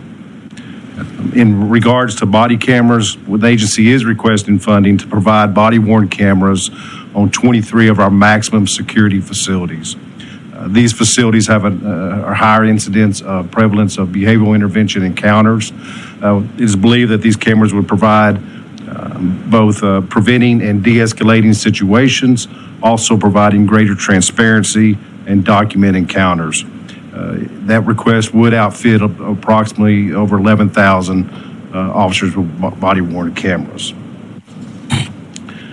Moving into additional security equipment, millimeter wave and X-ray body scanners. We recently did meet with a number of vendors for a security exhibition to showcase their equipment that the agency would consider to place on our facilities to further combat introduction of contraband, both coming into the facilities, but also with individuals leaving a facility during a transport. That technology, we actually have 2 millimeter machines that's a value add from our phone contract on order, and 1 X-ray mobile that we would use on a facility to test out the equipment. That would be used both for the incarcerated, but also for staff entering our facilities as well as visitors. Fencing, also looking at potential of providing additional technology in our fencing components as far as a pulse system and microwave systems. This ultimately could replace up to 500 CO positions in our exterior perimeter pickets that are placed on our facilities. This would be a savings of $20 million a year if we were able to replace those certain positions with this technology. I'll pause for any questions. Certainly have questions. I was just going to let you get to the natural ending point of your testimony. I go right back. It sounds like technology can be useful, and it may be a cost-effective way to have better operations. I know you just mentioned there's a personnel savings that could occur if the right technology were found to be reliable. Yes, sir. I asked earlier about cell phones and cell phone monitoring, and we go right back to the crux of it, which is federal law prohibits you from jamming the signals, so you have to do all these other challenging things that also have an expense associated with that, whether it is canine sniffing dogs or additional efforts to have technology to X-ray or metal detect along the way. Is there a quantifiable way, and this is a terrible question because I don't know the answer, and I don't know that there is, a way to quantify the cost to the system of cell phones? And that would be in terms of illegal conduct. So it's going to be issues that occur there. They're going to have the extra steps that you had to try to eliminate or detect them. So you've got both a personnel cost and an equipment cost associated with that. And then on the prosecution side, when someone does engage in a behavior that warrants prosecution, there is now a personnel cost and a time cost associated with that whenever that offense can be associated or back to cell phone usage. My guess is I don't think that we track those costs now, but is that something that could be determined if one really studied the books close enough? I think it's certainly something we could take a stab at. There's the items you mentioned also would prolong one's stay with us based on their behavior and when they obtain infractions of having possession of a cell phone. Yep. And other illegal activity. I know that Jack Choate spoke about also that we see.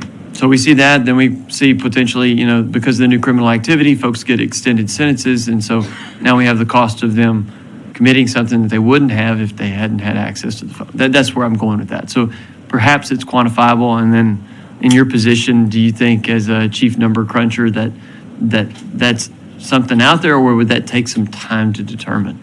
I think that would take some time. We could look into it. I mean, there are a lot of factors when you consider what would be a cost of that cell phone, the ones you just mentioned. Sure. But I think, you could get to an approximate cost for that. I mean, that was my first and initial question. I have other questions, and I know the other members do. When you talk about access to broadband, do we have an idea how many units don't have rural broadband available to them. I mean, where I live, I don't have rural broadband, but I'm never going to get it in my lifetime. There's not enough people. There's too many livestock and not enough people for them to justify ever putting that in. And so that for me, it will never happen. But I guess from your vantage point, how many units do we have right now that don't have that access that we're hoping to provide? The majority of our units do not have currently broadband service on the unit. The grant will allow us to actually expand the speed of the internet where we already have connectivity to. So in some cases, it's just expanding the service, but the service is offered. But we also have a number of units where it's not all the way to those units yet, and this funding would also provide those, the lines or the increased bandwidth to take that and bring that high-speed internet to those locations where it's currently not available. And in your discussions, is the paperwork already through the application process, or do we see that an idea of when funding would occur and work would begin? Yeah, we're finalizing. I actually spoke with Dishes earlier this week, and hopefully by next week, the contract will be routed through and approved on their end, and then they'll send it over to us for signature. Okay, and then timeline-wise, I guess that's 6 months to a year out for letting and then engineering, et cetera? Yes, we would contract through internet service providers, AT&T, and those companies to bring that and broadband, and it's projected to take probably a full 2 years to roll it out to all of those locations. Okay. And I guess as far as usefulness, we practically understand why connectivity is important. Could you articulate a little bit to the committee of the internal uses of why that would be helpful in the system? Sure. We've probably lagged a little bit behind as far as technology on the prison facilities historically. And so as we're bringing greater technology to the units, both for the staff and the inmates, those needs continue to increase. And so one of the limiting factors then is the connectivity that's needed to do all the work that's between the unit and everywhere else. And so it's, whether it's videos, we're doing video visitation, that takes up bandwidth.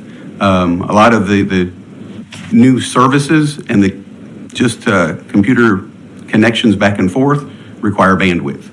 I would mention, though, that the contract that we have for the inmate tablets are not actually residing on our infrastructure. That was part of the vendor's responsibility to increase the bandwidth there, so it's not competing with the other services that we're needing.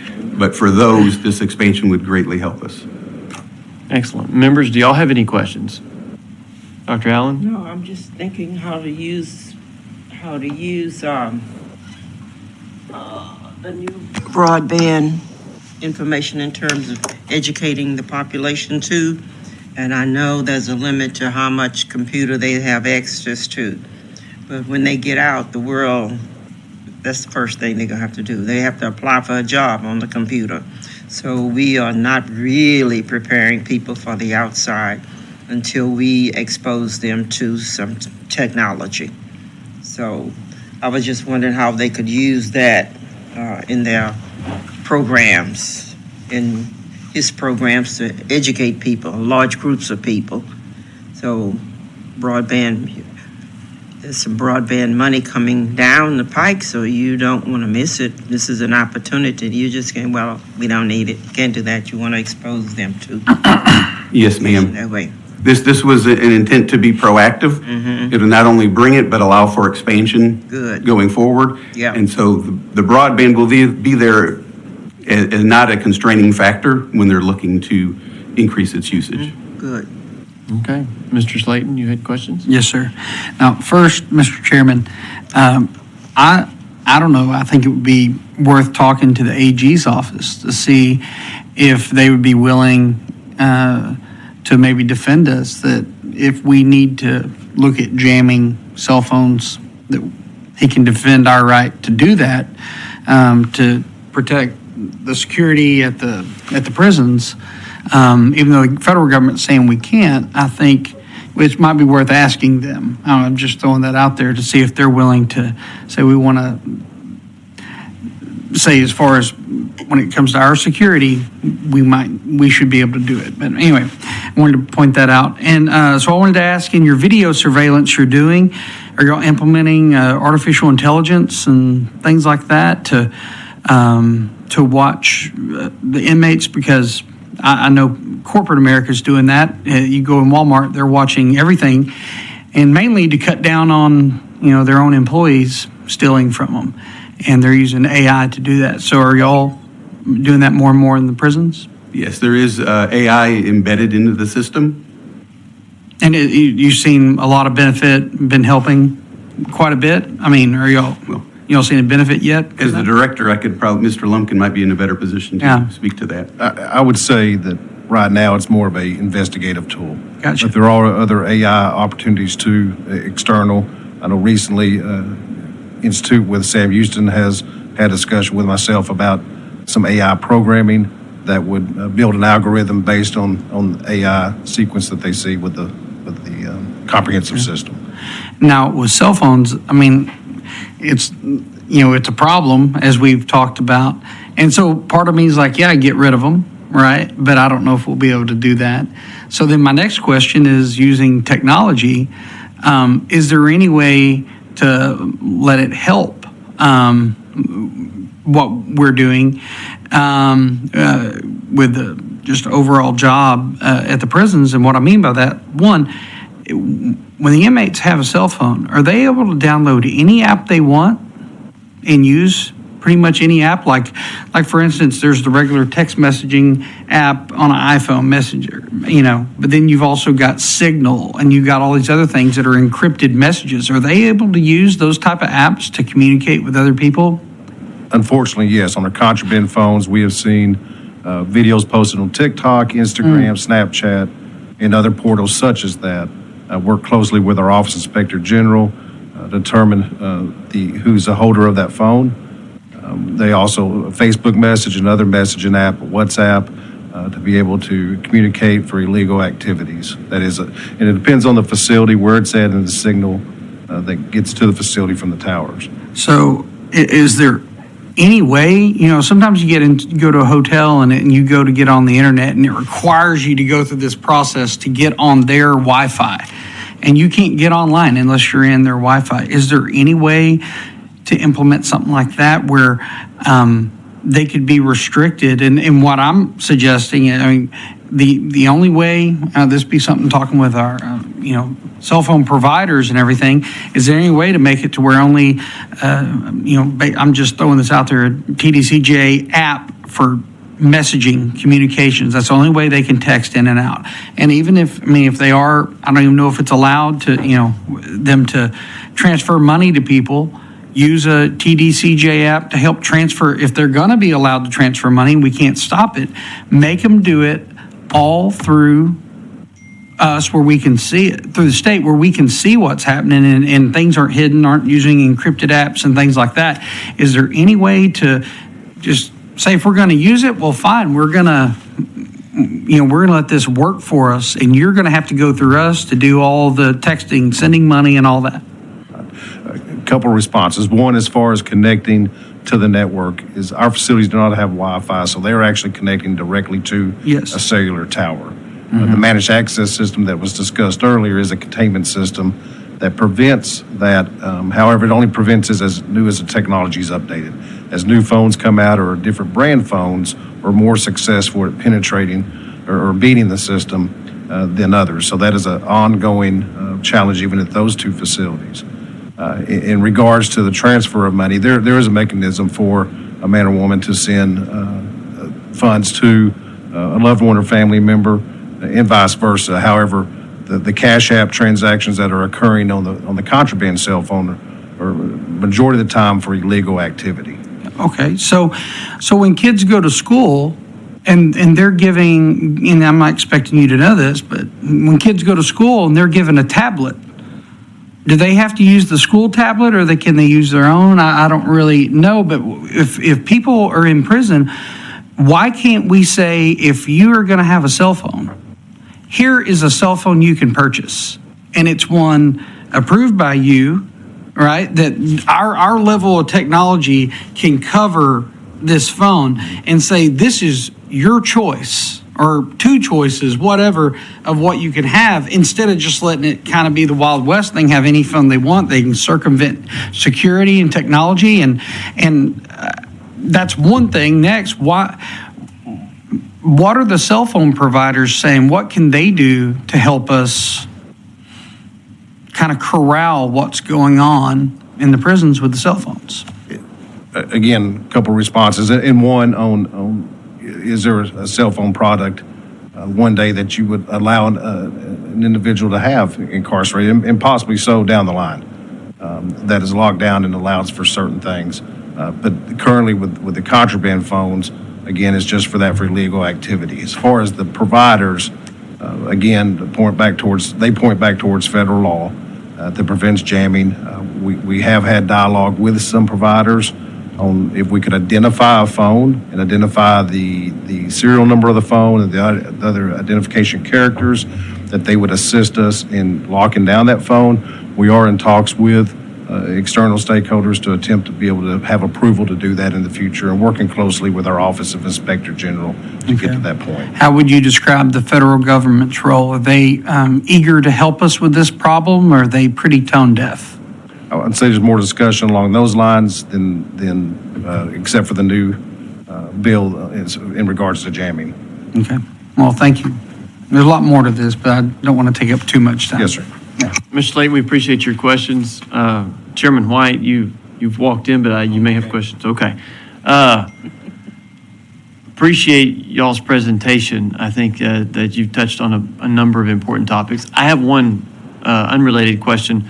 As far as body cameras, does TDCJ already have policies in place for handling those, or is that something that would occur only after receipt and actually distributing 11,000 body cameras or however many you had? That's something that would occur once we move to that point. We have video cameras now, such as Mr. Steffa discussed on the comprehensive. We also have handheld video cameras in terms when there is an incident occurring.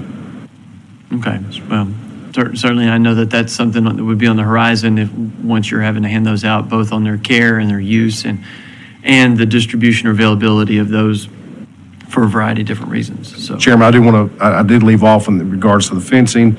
We are accepting bids now that close later this month for that type of fencing in a number of locations that we've done assessments. What time frame do you have on the completion of the bid process and the construction process?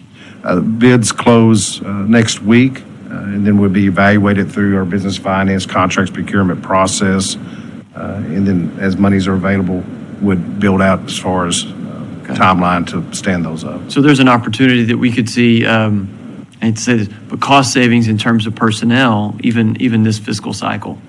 Yes, sir. Okay. That's pleasing to hear. So, members, any other questions? I know this is a topic that's not going to go away for a while. As far as, thank you for your time. As far as public testimony, the chair calls Dr. Dominique and Charlie Maliff. And I believe, as I've done previously, I think those are all the folks that have registered. So if anyone else is interested in providing testimony, please do so at the kiosk outside. And as you both have done previously, if you would just tell us who you are and who you're with. We'll start with you, Doctor. Dr. Amit Dominic, President of Texas Prisons Community Advocates. I don't know where to start now, honestly. I'm going to start with, we love the idea of technology expanding throughout TDCJ, of course. I've got some concerns already about the current technology expansion. The tablets are wonderful, but I'm getting reports that they're overheating. So I'm concerned that as we expand in technology, are we going to add to the long list of deferred maintenance costs due to the heat and humidity damaging what we're trying to actually bring in to the system, which will help people in terms of rehabilitation and being able to function out in society. The cameras, I want to mention a little bit about that. We really want to see the body cameras and functional cameras within TDCJ. Oftentimes, the reports we get, we can't substantiate them as much as we'd like to, simply because the response is oftentimes the cameras were broken. or the cameras weren't available in that particular area. And we know where those areas are, and so the individuals get dragged into those areas when they're going to get beat or something else is going to happen to them. So the cameras are a must. I would suggest, and I think Representative Slayton was on track with this, having that camera feed go somewhere like to the legislators, to the legislative offices, and monitoring that these cameras are always functional. And I think that's best for the entire system, honestly. And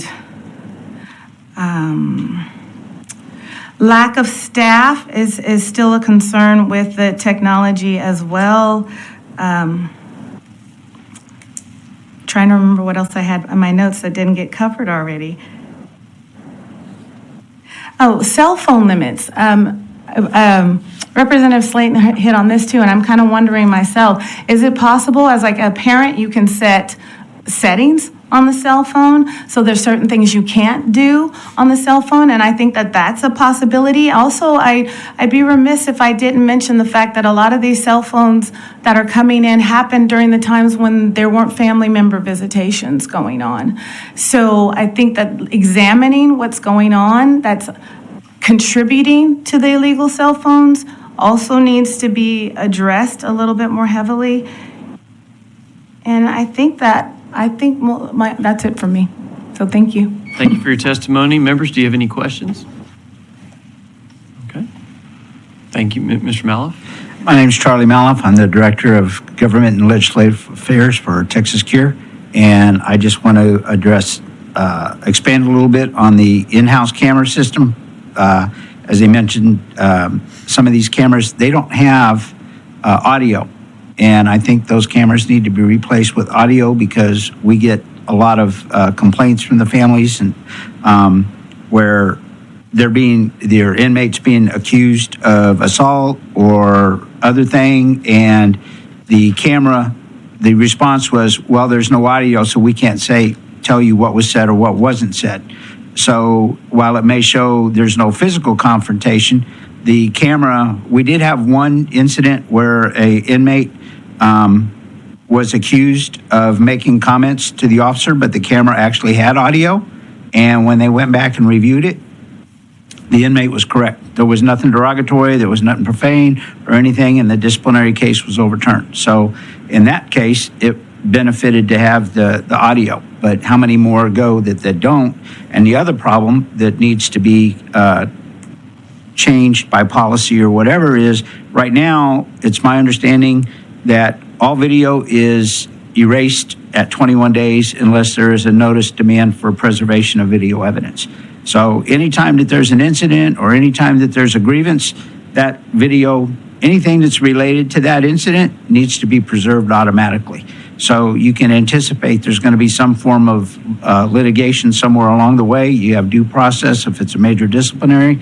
So the evidence needs to be preserved automatically. So once it's been notified either via I-60 or by grievance, then that segment of tape needs to just be set aside and not copied over. That's all I have. Thank you for your testimony. Members, any questions? Appreciate your time today. Is there anyone else here who wishes to testify on the modernizing of technology throughout the state's correctional system? At this time, the chair closes testimony on modernizing the technology throughout the state's correction system. The chair will now lay out the following interim charge. Evaluate current family visitation rooms and visitation-related practices, programs, and services in TDCJ facilities. Make recommendations regarding any additional measures that TDCJ could take to make visitation more family-friendly. The chair calls Bobby Lumpkin.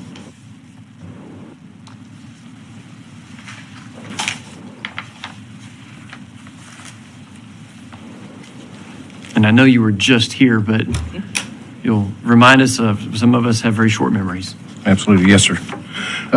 Again, Chairman Murr, Vice Chair Allen, Representative White, Representative Slayton. I'm Bobby Lumpkin, Director of the Correctional Institutions Division with the Texas Department of Criminal Justice, here as an agency rep. Please proceed. All right. Our Board of Criminal Justice directs the agency to develop a visitation plan governing just that visitation. The plan establishes uniform inmate visitation policy for all facilities.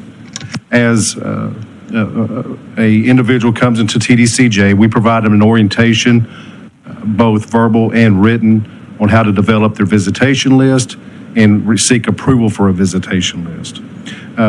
Of course, during COVID, we did cease and pause visitation during the heighten of COVID as we all were learning, but resumed visitation in March 2021. And when we resumed visitation, it looked different from pre-COVID. Pre-COVID, we only allowed visits mainly on the weekends with the exception of a few facilities.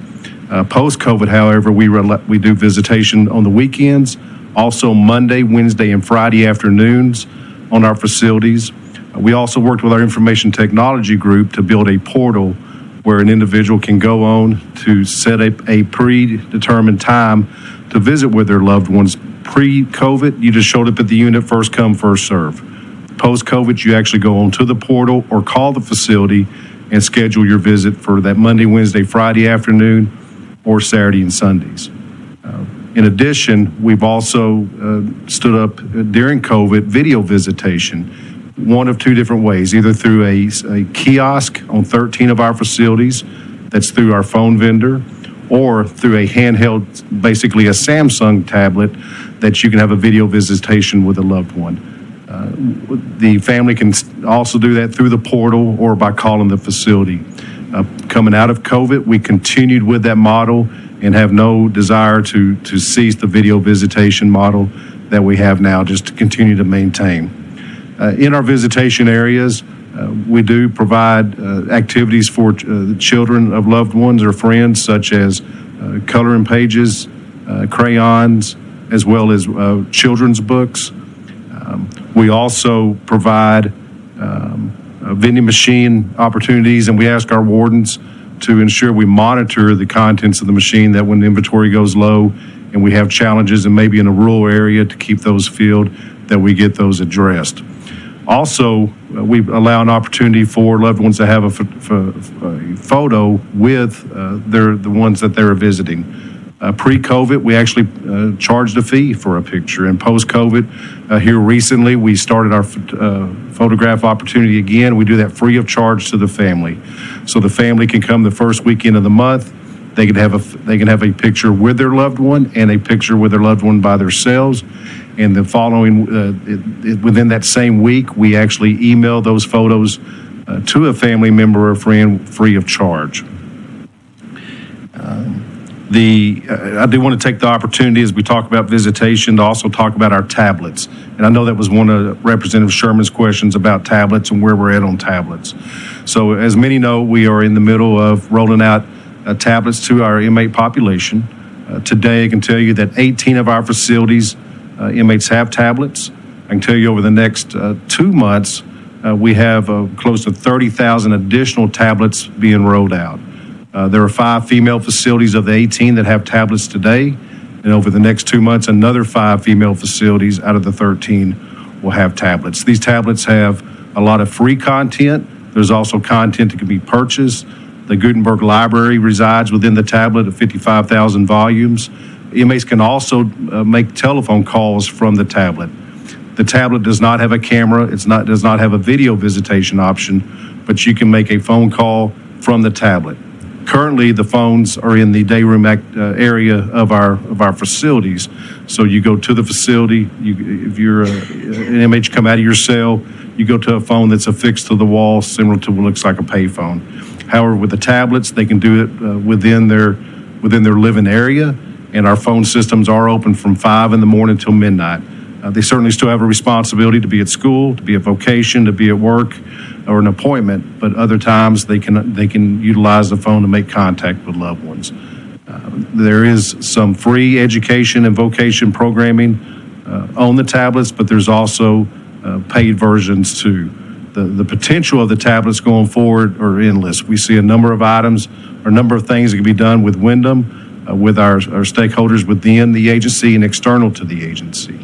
The tablets we have seen on the 18 facilities have certainly helped with idle time, and kept our individuals busy, but also learning something they've maybe not had in their hands, that they've been with us for a considerable amount of time, or dust off their skills of using such electronic in their hands as they spend their time with us.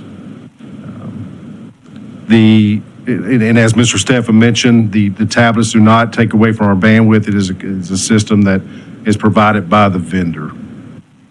As far as and I know is one of Representative Sherman's questions too, of how we evaluate our visitation policies, and just that, as I mentioned earlier, COVID certainly pushed us out of an area that challenged us to find other ways to make connections between families. And as I mentioned, we did that through the video visitation as a temporary measure at the time, but have maintained that. And of course, opened up our visitation opportunities to more than just the weekend. We also are very open to communication with groups. Well, we do meet often with for example, with the TIFA groups, whether in a regional setting or the conference last year in Bastrop. We also hold TDCJ summits. There was one recently in Dallas, and there'll be another one in San Antonio in September, where families can attend. It's open to the public, and come and spend time with TDCJ officials, Wyndham officials, and officials with the Board of Criminal Justice, and always open to recommendations or questions as far as visitation practices. And I'll pause for any questions. Members, do you have any questions? Mr. Lumpkin, thank you. Thank you. We have a lot of folks that have registered to testify. So the chair calls Cynthia Simons, Jennifer Toon, and Amy Camp to begin.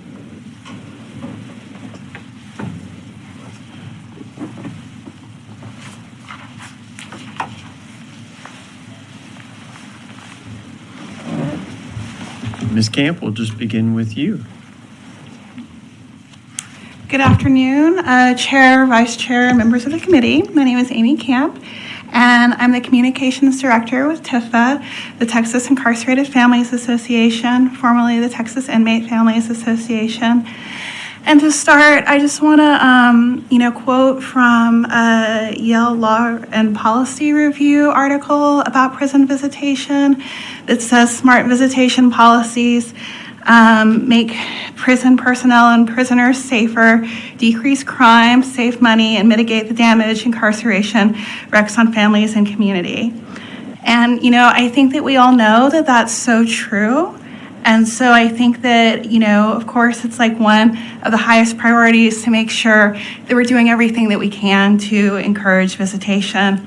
And in the same article, they noted that parent and guardian visits are particularly significant for people who are incarcerated.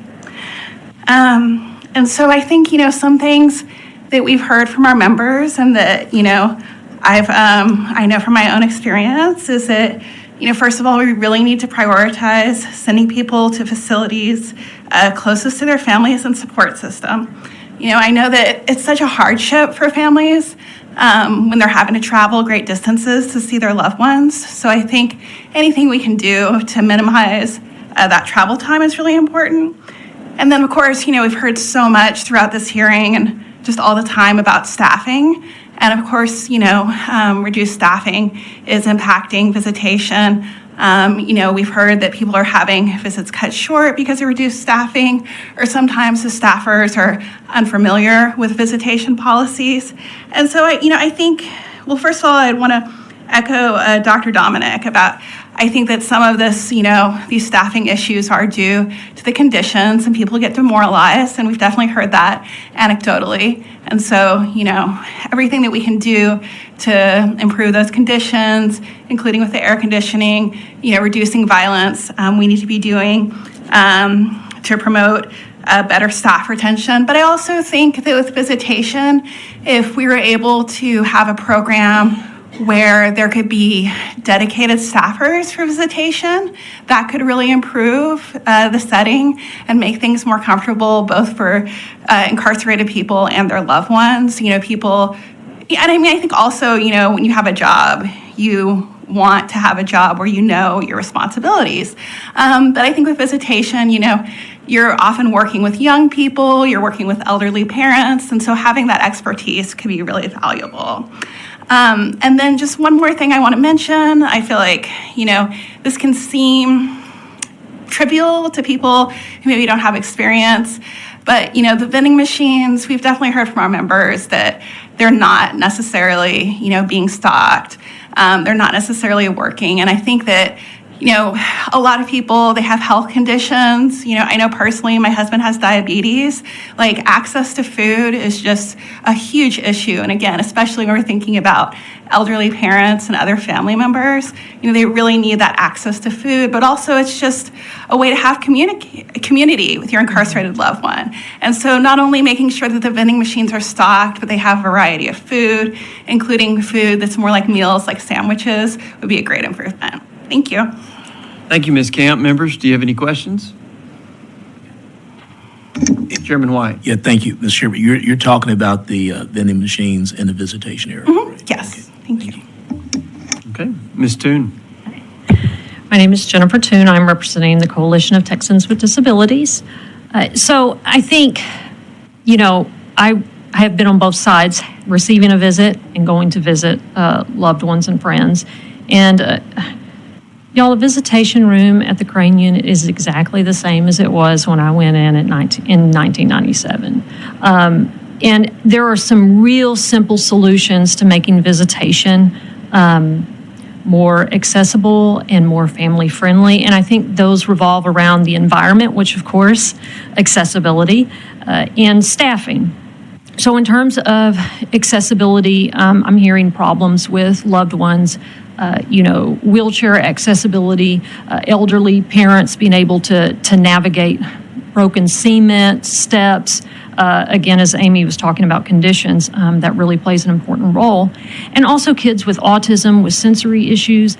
Those visitation rooms are really loud because there's no carpet. There's no sound, anything to absorb sound. So something as simple as lowering noise level, the paint on the wall, the aesthetics, that goes a long way in making the environment less sterile and less hostile.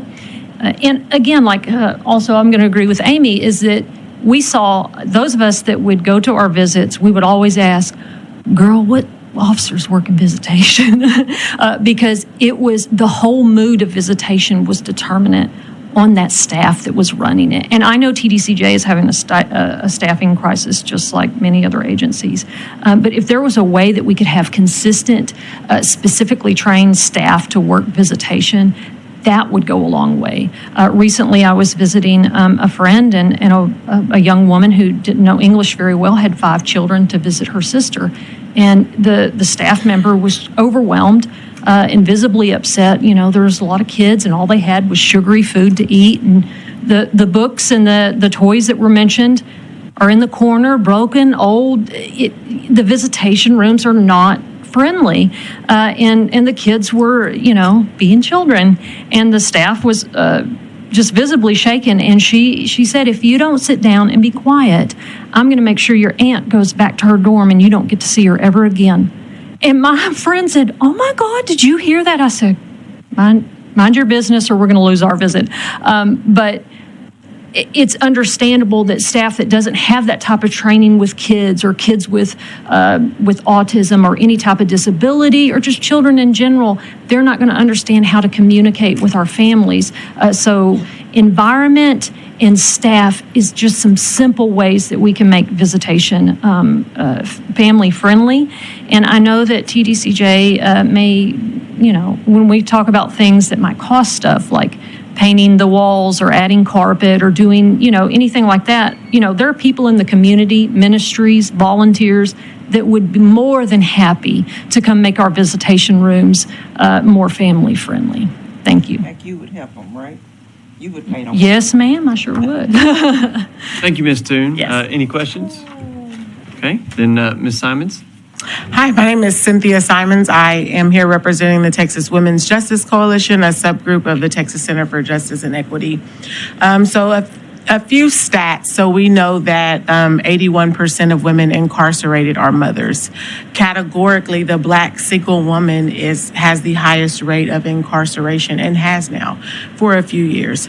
So if we're not talking about nurturing the parent-child relationship all the way through incarceration, then we are being grossly negligent in actually making our communities safer and healthier. When you get into contact with DFPS and you go into a visitation room, there are therapeutic tools, games, there are activities that are in there that are available for the parent and child that have been evidence-based on nurturing the parent-child relationship. They're not a danger to the child, they're not a danger to the parent. You're not instructed to do these specific activities, but they are available if one so should choose to use them. Those same activities, those same frameworks should be used in our correctional facilities. There are programs, mother-child programs such as GYM, where when they go in and they take the children to visit the parents, the guards are on the outside because there is a very invasive search done of the women when they are coming from their housing dormitory to wherever the visitation is going to take place.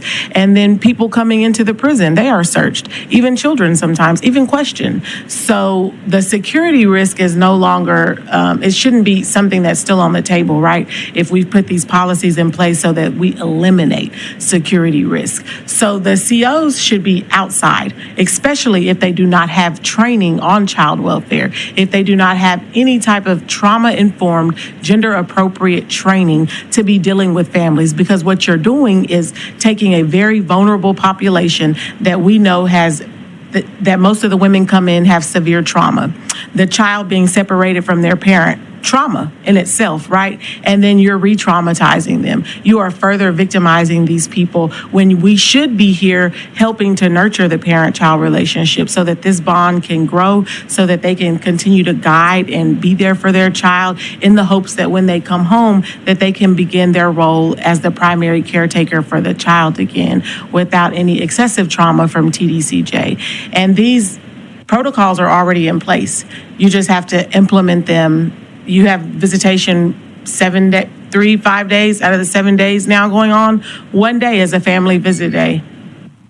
And there are ways to do it that it doesn't cost a lot of policy, doesn't cost a lot of training, paint on the walls, games.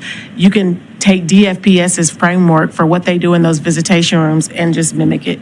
So it doesn't require a lot of thought. It just takes people willing to do it and willing to keep the children's best interest at the forefront of our minds always, and not policing people's parenthood and continuing to punitively punish them for something that they are already serving time for.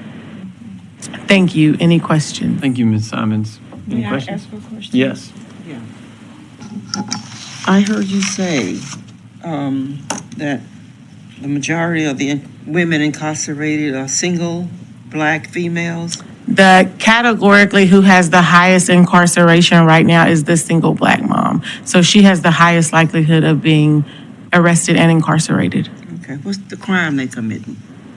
There are several drivers to incarceration, but a lot of women are committing survival crimes.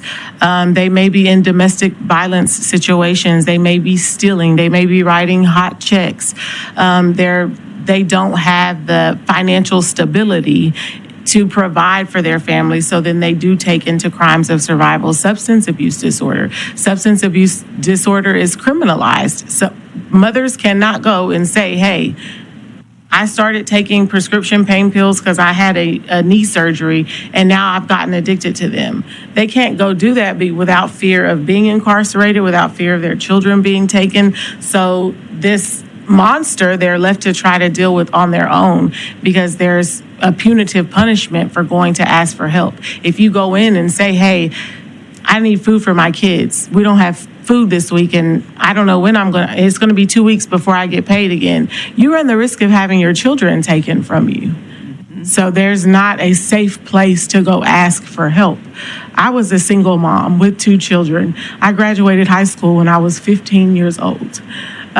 I wasn't supposed to end up in prison, but I did, because there were no supports in the community and there was nowhere that I could go and ask for help or stability just to get me on my feet while I was raising my 2 children.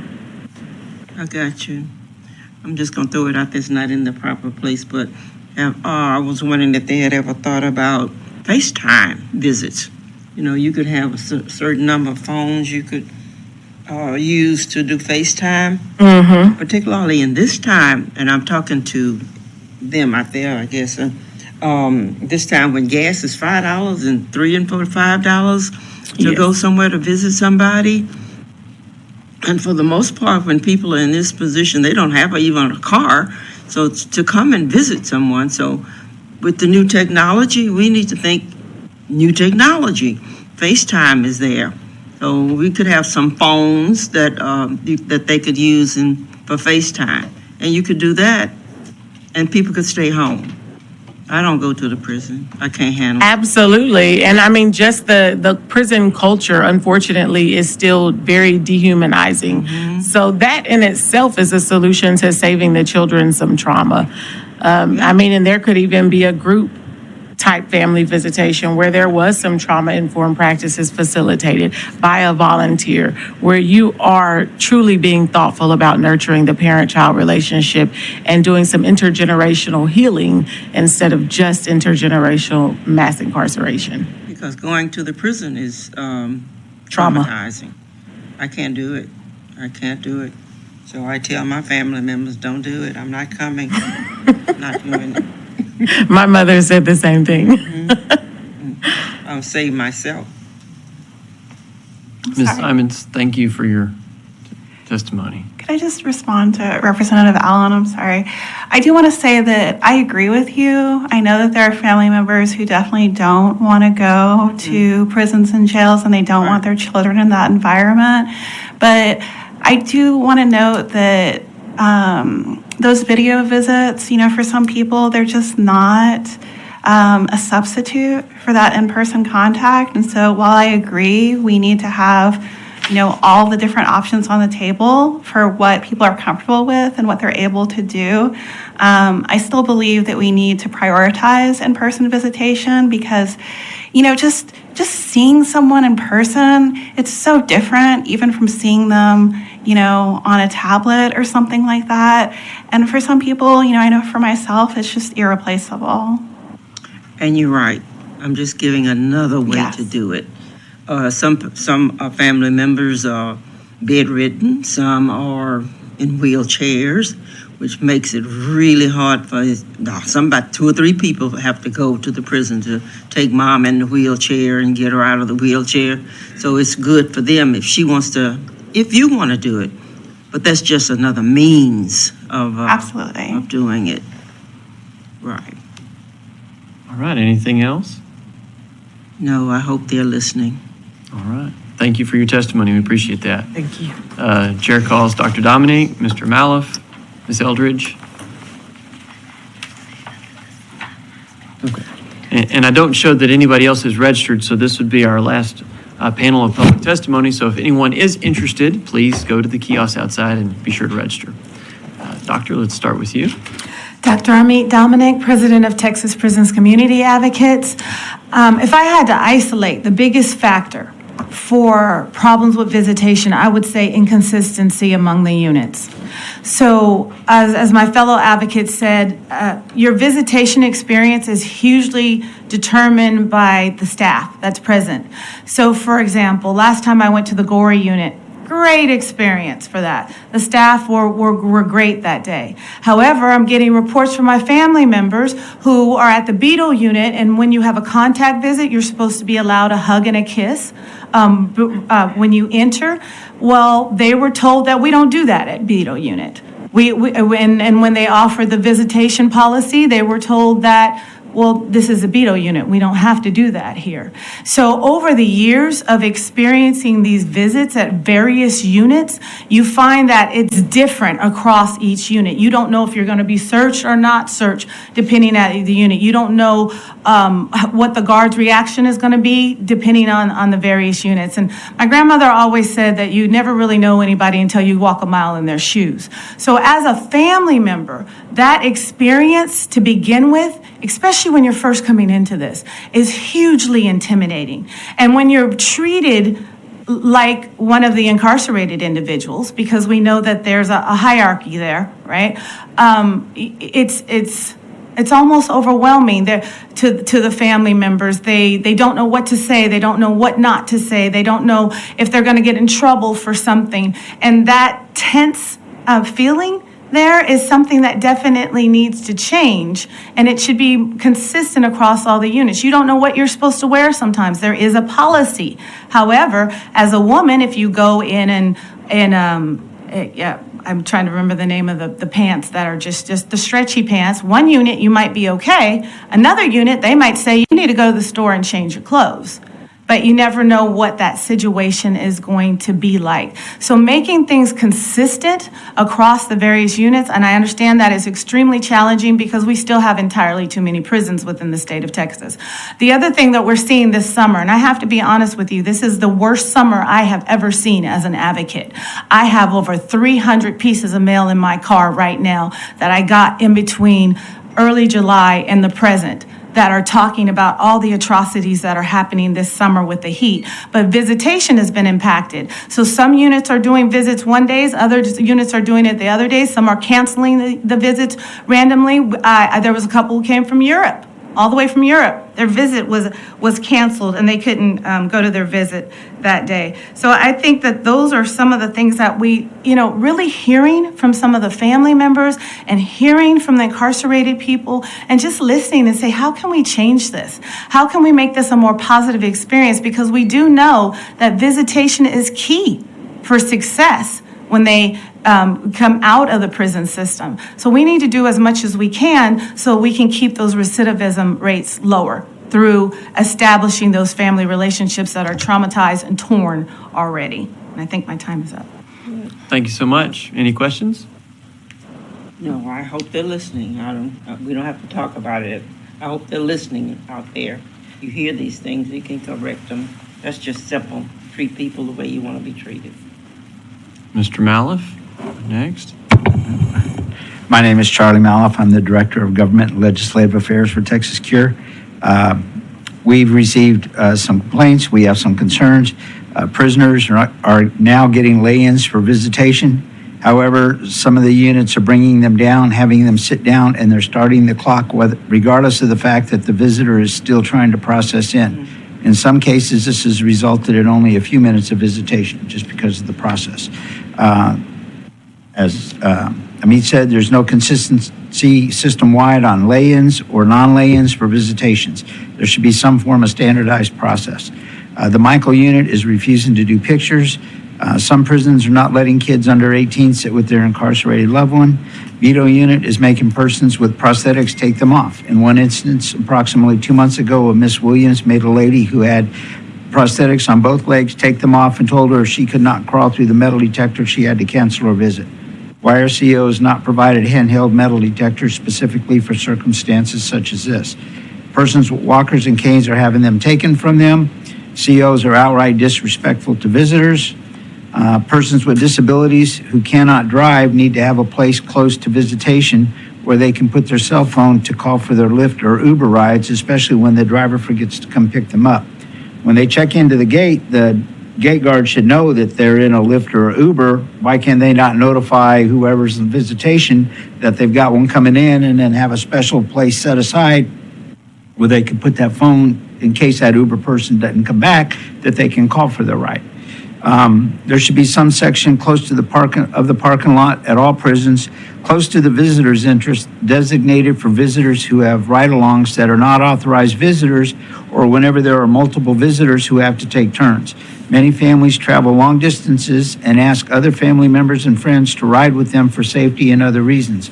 Making people park at the far end of the parking lot when spaces up close are readily available for them, or sending them away just because there's an additional person in the car is unnecessary and unreasonable.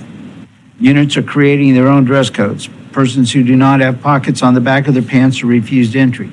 Same with people who have white shirts that have print logos and designs professionally applied. They're being denied access. COs are buying out vending machines before prisoners and their families can access their choices. This is common, especially when the vending machine has candy and sodas not available in the commissary. Staff should not be allowed to use the vending machines on visitation days. They can bring their own snacks into the prison when they come to work or take advantage of the machines on non-visitation days. While Texas workforce controls the vendors and vending machines, there should be some requirement for fruits and yogurts and salads in addition to the sandwiches and junk candy currently provided. This creates problems for inmates who have diabetes and other serious medical conditions and are forced to eat foods not conducive to their medical condition or not to enjoy the privileges extended to others in visitation. The vending machine should be required to accept debit or credit cards. Many places are now going cashless, and access to numerous quarters can be problematic. Any support the committee can get would be greatly appreciated by all the families. Thank you. Thank you for your testimony. Yeah. Anything to add? Again, I hope they're listening, so we don't have to file bills to run through it all when session comes up. We have to listen to all the stuff we have to go through to get a bill through. So I hope they're listening. There's some things you can just solve all by yourself. It's just common sense, and it's care about people and care about human beings. And someday you may be in that situation. It may be reversed. I've seen it happen. So just take care of people. I can respond, You have to ma'am. answer for all of those things you do to people. You still have to answer for it. Thank you. Ms. Eldridge? Hello, my Chair, Vice Chair Allen, committee members. My name is Savannah Eldridge. I'm here on behalf of Be Frank for Justice and TIFA. I'm also speaking on behalf of residents 206-6581 and 1673045, who are my loved ones. I won't rehash what's already been said. I will state, as Vice Chair Allen has said, that I don't feel like we need to legislate our way through this. Visitation is essential to positive outcomes, and we need to look at it in such a way that the people working visitation should not make the visitors feel like they're not welcome there. I just had 3 visitations this weekend, and my experience was very different on each unit. I had a great experience on 2, and one of them, it's like, don't hold hands, don't do this, don't do that. And it's very trivial. Human touch is essential. It's essential. So I think that the policy that you can only hug and kiss at the beginning of the visit it's insidious. But I want to name also, I have a stepson who's incarcerated, and I've been visiting other people since I was 10. It's been a few decades, but my stepson, when I got divorced, is now listed as my friend. So we are not allowed contact visits. And it's been mentioned here about the inconsistencies, but I want to name that if the wardens are going to be responsible for making the decision to change the status of the visitor, then I think it should be the same across the board. I've been on his visitation list as a mother. I'm still his mother, whether I'm divorced or not. We just do not share the same last name. I provide support for him, mental, emotional, financial support since he's been in the system. He has exercised his right to a grievance, which I have a copy here. It's been 2 years. He's moved facilities 4 times. And each time when I contact the agency, I get, as of late, from the secretary, this warden will not approve such a request. So there's a problem, again, not just with consistency in the processes, but the consistencies in the ways in which the policies are being implemented. And visitation is important for the people on the inside. It's important for the families. I've never been more than or less than 6 hours away from my son, and I have a son who has a sensory processing issue, so it's been very difficult for me to travel there, but I feel like I deserve to feel welcome. I feel like my son deserves to feel, that we are there for him and we support him. It's essential to his self-esteem, and it's very, very essential to our maintaining our familial bond. So I'm hoping that the agency will listen to us, and I'm hoping that changes will be made to make people feel more welcome into these facilities. Any questions? No question. Hope they're listening. We appreciate you sharing your personal points of view and your personal stories.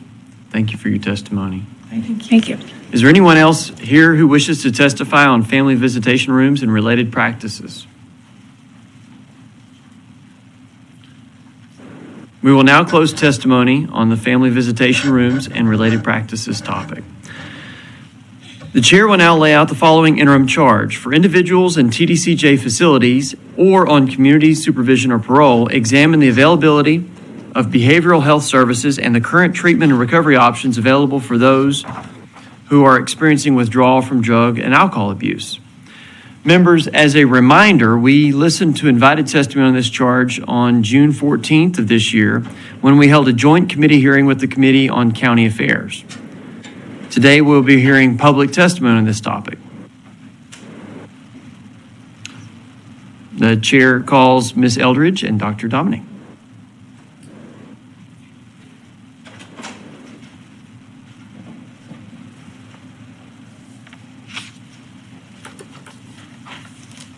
I'm sorry that I let you get up and walk off. So, we'll start right where we picked up. So, Ms. Eldridge, if you will go ahead and state your name. Savannah Eldridge, Be Frank for Justice. And I just wanted to add, thank you for the opportunity. I just wanted to add, specifically related to behavioral health and mental health programs, that I would like to see an evaluation of these programs, namely mental health programs. My loved ones, I have a loved one participating in a PAMIO program, which is for aggressively mentally ill individuals incarcerated in the Texas Department of Criminal Justice. And there were some specific complaints about this program, namely the person not being eligible. I got mail from 20 people stating that, they have voluntarily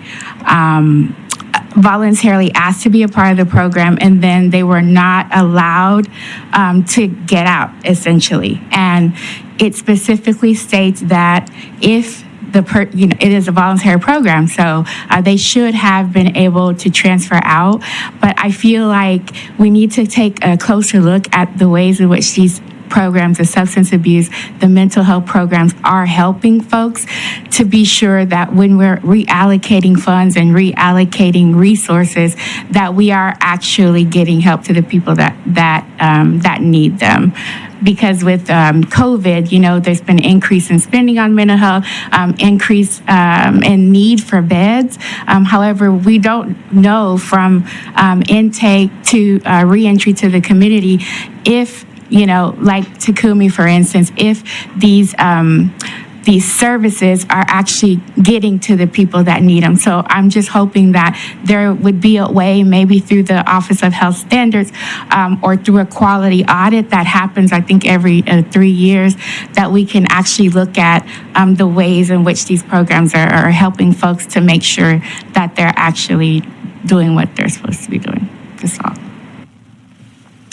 Thank you for your testimony. Members, do you have any questions? Doctor? You just watch your cellmate. Oh, can I get you, just formality, would you tell us your name? Dr. for the Amit fourth time? Dominic, Texas Prisons Community Advocates. Thank you so much. You just watched your cellmate hang themselves. Did you get any therapy afterwards? No. You tried to kill yourself 3 times. You got a disciplinary case. You didn't get much therapy for that either. Those are just some of the reports that we're getting as advocates, and they're coming in spades this summer, folks. I'm at a loss because the story that I just mentioned about trying to kill themselves 3 times, I listened to that mother crying to me, scared that her son was going to die. They were finally going to kill him. That's the reality of this situation. And from a psychological perspective, all these individuals should be receiving some kind of counseling, and they're not getting it. There is a lot of trauma in the prisons. Just some of the more benign things, like you got to know somebody, they were your cellmate, and now they're gone, and you don't know what happened to them. Or during COVID, you watched several of them die, and there's no therapy for that. And what we're seeing over and over again is these individuals are being punished as opposed to being assisted, opposed to being helped. And I think, Dr. Allen, you mentioned the doctors not wanting to work there as well because of the low pay. Well, the psychologists don't want to either. So my suggestion would be let's look at this creatively. There are programs, there are ways that we can bring people in, we can bring interns in and make this more of a priority, because obviously in a lot of these situations, there were psychological problems that existed before they even got there, and they never got dealt with. We know from what we're seeing with the juvenile system lately that these individuals have gone from the juvenile system to the adult system. They were abused there, they're abused here, and they're still not getting the psychological help that they need. Those resources need to be more of a priority, because we're seeing more suicides. Last year was an all-time high for suicides, and I expect the same thing this year. When we're looking at death rates due to the heat, we're already at 50 we counted 51 for July alone, just deaths. So we're seeing a lot more of those. Yeah, they're worn out, so there's just more and more of those things happening. So I'm sorry, I'm a little bit more emotional with it because I've had so many family members with so many similar cases. And the ones that I gave you, I gave you one, but it represents another 10 to 20 at least. Thank you. If you have any questions, I'm open to that. Members, do we have any questions? Yeah. Dr. Allen has a question. I heard 0 deaths at the beginning of the day, but thank you. Dr. Dominique, I know I'm going to hold you responsible for connecting with all of these people who have these complaints.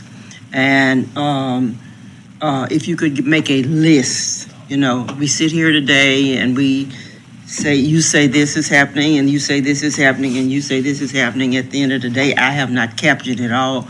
I could not come up with a firm list, but if we come up with a list to present to the powers that be, then we could share that list, and maybe they go down the list and say, I can do this, and I can do this, but I need a law to do this, and so maybe we get some things done. It's even simple things that they can just do themselves. So they, like me, may forget at the end of this day. They just hope this day is over and hope they don't hear all of the things that you're saying. And so would you do that? Do you know these people?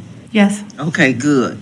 And you can just call them up and say, what's on your list? Or FaceTime them and or Zoom them, or whatever. But come up with the list. And if you bring that list to me, I'll make sure they get it. You can, whatever you need to bring it to me, and I'll make sure that they get it and they can go down. Okay, but give it to every member on the committee. You want incidences or you want names and incidences? Because the families are scared of speaking. Okay.